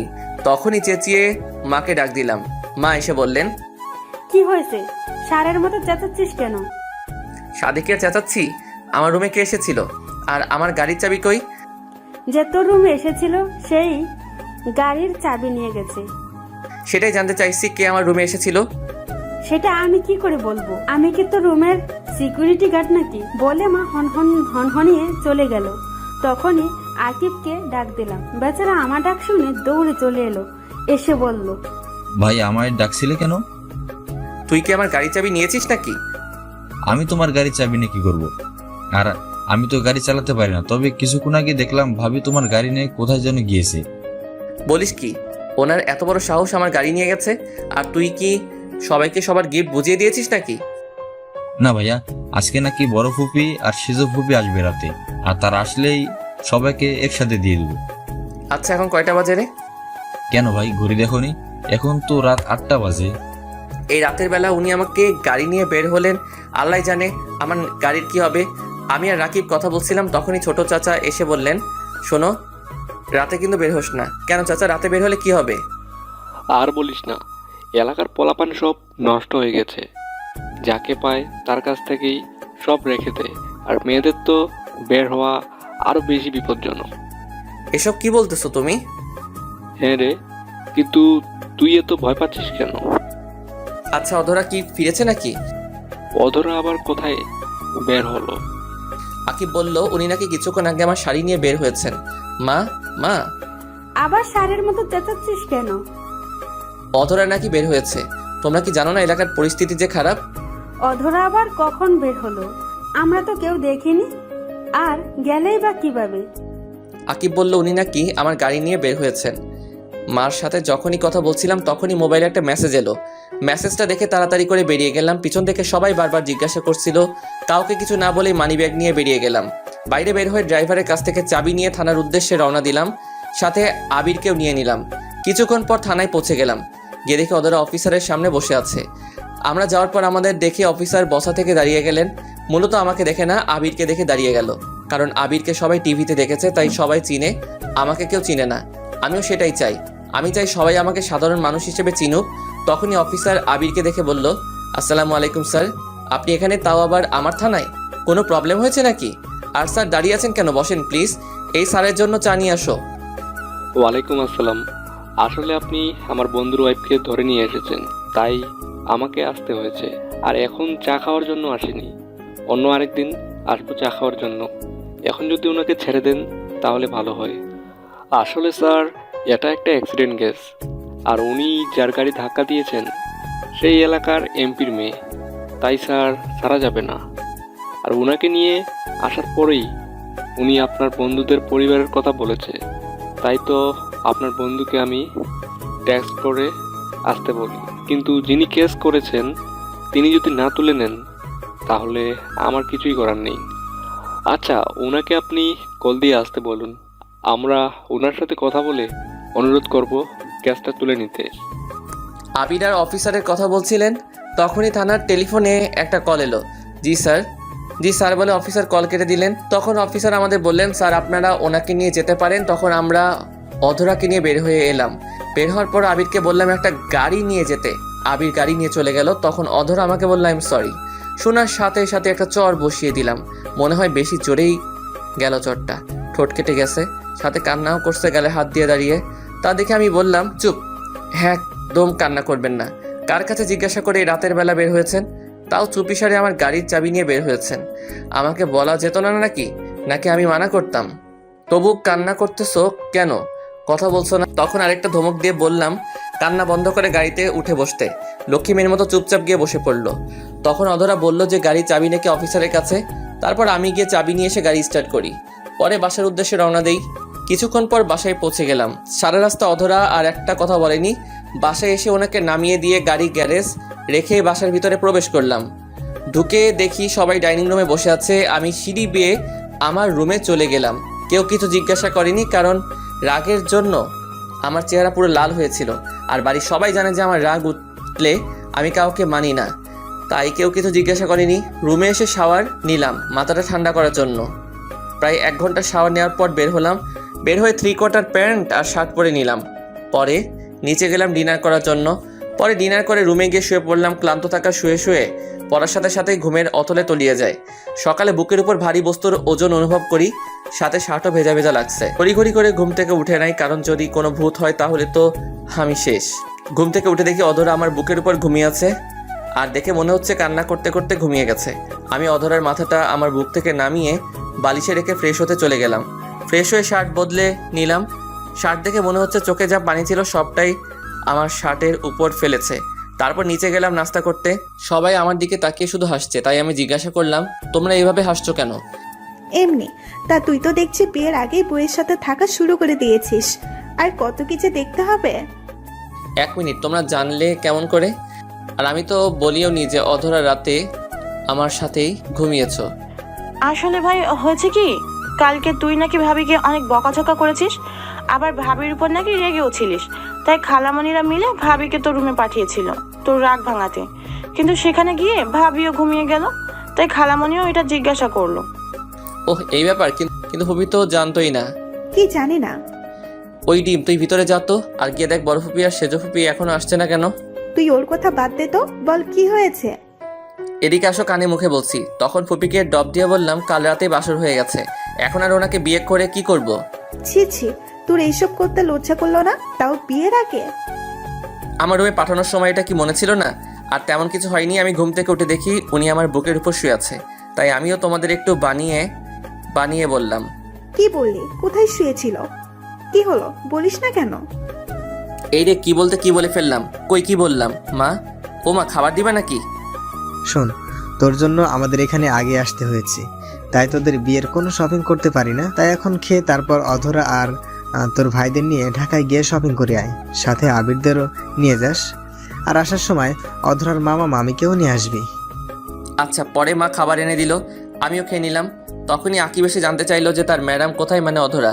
আমি বলে দিলাম কোথায় আছে। তারপর আকিব চলে গেল। আমি সবাইকে ডেকে বললাম রেডি হয়ে নিতে। তারপর খেয়ে নিলাম। খাওয়া শেষ করে রুমে গেলাম, গিয়ে দেখি অধরা এখনও ঘুমিয়ে আছে। তাই তাকে আর জাগালাম না, আমি গিয়ে রেডি হয়ে নিলাম। নিচে গিয়া মাকে গিয়ে বললাম যে অধরা এখনও ঘুমাচ্ছে, তাই আমরাই যাচ্ছি। আর ও মনে হয় অনেক ক্লান্ত, তাই আর ওকে ডাক দিও না, উঠলে খাবার দিয়ে দিও। আমরা গেলাম। তারপর আমরা বের হয়ে গেলাম। কিছুক্ষণ পরে আমরা বসুন্ধরা শপিং মলে চলে গেলাম। তারপর সবাই যার যার মতো শপিং করতে চলে গেল। আমি আবির আর অরিন একদিকে গেলাম শপিং করার জন্য। কিছুক্ষণ পর অধরার মামা মামিও চলে এলো। তারপর তারা বিয়ের পিং করতে লাগলো। আমার জন্য একটা নীল পাঞ্জাবি নিলাম বিয়ের দিন পরার জন্য, আর অধরার জন্য একটা লেহেঙ্গা নিলাম নীল রঙের, সাথে ম্যাচিং করে নীল পাথর বসানো চুড়ি আর একটা নেকলেস নিলাম। বাকিগুলো স্বর্ণের নিলাম। তারপর সবাই মিলে রেস্টুরেন্টে গিয়ে দুপুরে খাবার খেয়ে নিলাম। তারপর সবাইকে দিয়ে কিনা জিনিসগুলো গাড়িতে উঠালাম আর তাদের বললাম গাড়িতে বসতে। পরে আমি আর আবির জুয়েলারি শপে এলাম। সেখান থেকে অধরার জন্য একটা ডায়মন্ডের আংটি কিনলাম। বিয়ের দিন রাতে এটা তাকে পরিয়ে দিব। তারপর সেটা আমার পকেটে নিয়ে বিল পে করে চলে এলাম। তারপর বাসার উদ্দেশ্যে রওনা দিলাম। বাসায় পৌঁছাতে পৌঁছাতে সন্ধ্যা হয়ে গেল। বাসায় আসার সময় আবার বাড়ির সব মেয়েদের জন্য ফুচকা নিয়ে এলাম, সাথে করে অধরার মামা মামিকেও নিয়ে পেলাম। তারপর সবাই মিলে ফুচকা খেলো। যে যত তাড়াতাড়ি পারছে তত তাড়াতাড়ি খাচ্ছে। বুঝি না মেয়েরা ফুচকাতে কি এমন মধু পায় যে এভাবে ঝাঁপিয়ে পড়ে ফুচকা দেখলে। তার উপর সবাই মিলে বিয়ের পোশাক দেখতে লাগলো। সব শেষে মা জিজ্ঞাসা করলো যে কিছু বাকি আছে কিনা। আমি বললাম 2 লাখ টাকার শপিং করেছি, এরপরেও যদি বলো কিছু বাকি থাকে তাহলে পুরো শপিং মলটাই নিয়ে আসতে হবে। তারপর সবাই একসাথে রাতের খাবার খেয়ে যে যার মতো করে ঘুমাতে চলে গেল। এইভাবেই কোনো দিক দিয়ে যে 7 দিন কেটে গেল বুঝতেই পারিনি। আজকে আমাদের গায়ে হলুদ, আর গায়ে হলুদ বাড়িতেই হবে দুজনের একসাথে, আর বিয়েটা হবে কমিউনিটি সেন্টারে। দেখতে দেখতে সন্ধ্যা হয়ে গেল। আমাকে গায়ে হলুদ দেওয়ার জন্য রেডি করলো। একটা হলুদ পাঞ্জা আর সাদা পায়জামা পরিয়ে স্টেজে নিয়ে যাওয়া হলো। আমাকে আর অধরাকে পাশাপাশি বসানো হয়েছে। অধরাকে যে পরিমাণে সুন্দর লাগছে তা বলে বোঝানো যাবে না। হলুদ শাড়ির সাথে হালকা মেকআপ, চোখে কালো কাজল। আপনারা দেখলে আপনারাও প্রেমে পড়ে যাবেন, তাই আর বেশি বলবো না, কারণ যদি আপনারা আমার বউয়ের দিকে নজর লাগান। তারপর একে একে সবাই এসে হলুদ লাগিয়ে দিল। হলুদের অনুষ্ঠান শেষ করে ঘরে গিয়ে দিলাম এক ঘুম। সকালে মায়ের ডাকে ঘুম ভাঙে। তারপর ফ্রেশ হয়ে নাস্তা করতে গেল, গিয়ে বিয়ে বাড়ির স্পেশাল খিচুড়ি খেয়ে আবার রুমে চলে এলাম। 12টার সময় মা বলল গোসল করে রেডি হয়ে নিতে, তাই আমিও গিয়ে গোসল করে নিলাম। ওয়াশরুম থেকে বের হয়ে দেখি হারামির দলে সব কয়টা আমার রুমে বসে আছে। সবার সাথে কুশল বিনিময় করে নিলাম। তারপর বন্ধুরা আমাকে রেডি করে দিল। তারপর 1টার দিকে দই চিরা খেয়ে কমিউনিটি সেন্টারের উদ্দেশ্যে রওনা দিলাম। 10 মিনিটের মধ্যে পৌঁছে গেলাম। আমাকে নিয়ে স্টেজে বসানো হলো, সাথে বন্ধুরাও গেল। সাথে সাথে ক্যামেরাম্যান এলো ছবি তুলতে। ভাইরে ভাই, ছবি উঠাতে উঠাতে ক্যামেরাম্যান মনে হয় ক্লান্ত হয় নাই, কিন্তু আমি ক্লান্ত হয়ে গেলাম। কিছুক্ষণ পর কাজে এসে বিয়ের সব কাজ সম্পূর্ণ করে দিলেন। সন্ধ্যার দিকে কেউ বউ নিয়ে বাসায় নিয়ে এলাম। বাসায় এসেও অনেক নিয়ম পালন করে ভিতরে গেলাম। সবাই নতুন বউ নিয়ে ব্যস্ত। আমিও রুমে গিয়ে ফ্রেশ হয়ে নিলাম। তারপর বন্ধুরা আসলো, তাদের সাথে ছাদে চলে গেলাম। 12টার সময় আপু আর মা গিয়ে আমাকে নিয়ে এলো, সাথে সাথে দুলাভাইও ছিল। রুমের সামনে গিয়েও ঝামেলায় পড়লাম। ওদের নাকি 1000 টাকা না দিলে ভিতরে যেতে দিবে না। তখন আবির বলল যে তাদের টাকা দিয়ে দিব। তারপর আবির চাবি নিয়ে দরজা খুলে দিল। আমি ভিতরে যাওয়ার সাথে সাথেই বাইরে থেকে দরজা বন্ধ করে দিল। আমি রুমে ঢোকার সাথে সাথেই অধরা এসে আমাকে নাম করলো। তখন আমি অধরাকে সেই আংটিটা পরিয়ে দিয়ে প্রপোজ করলাম। বেচারির লজ্জায় আমার বুকে মুখ লুকালো। তারপর রুমের লাইট অফ করে দিল। বাকিটা ইতিহাস বইয়ের 2220 খ্রিস্টাব্দ থেকে পড়ে নেবেন।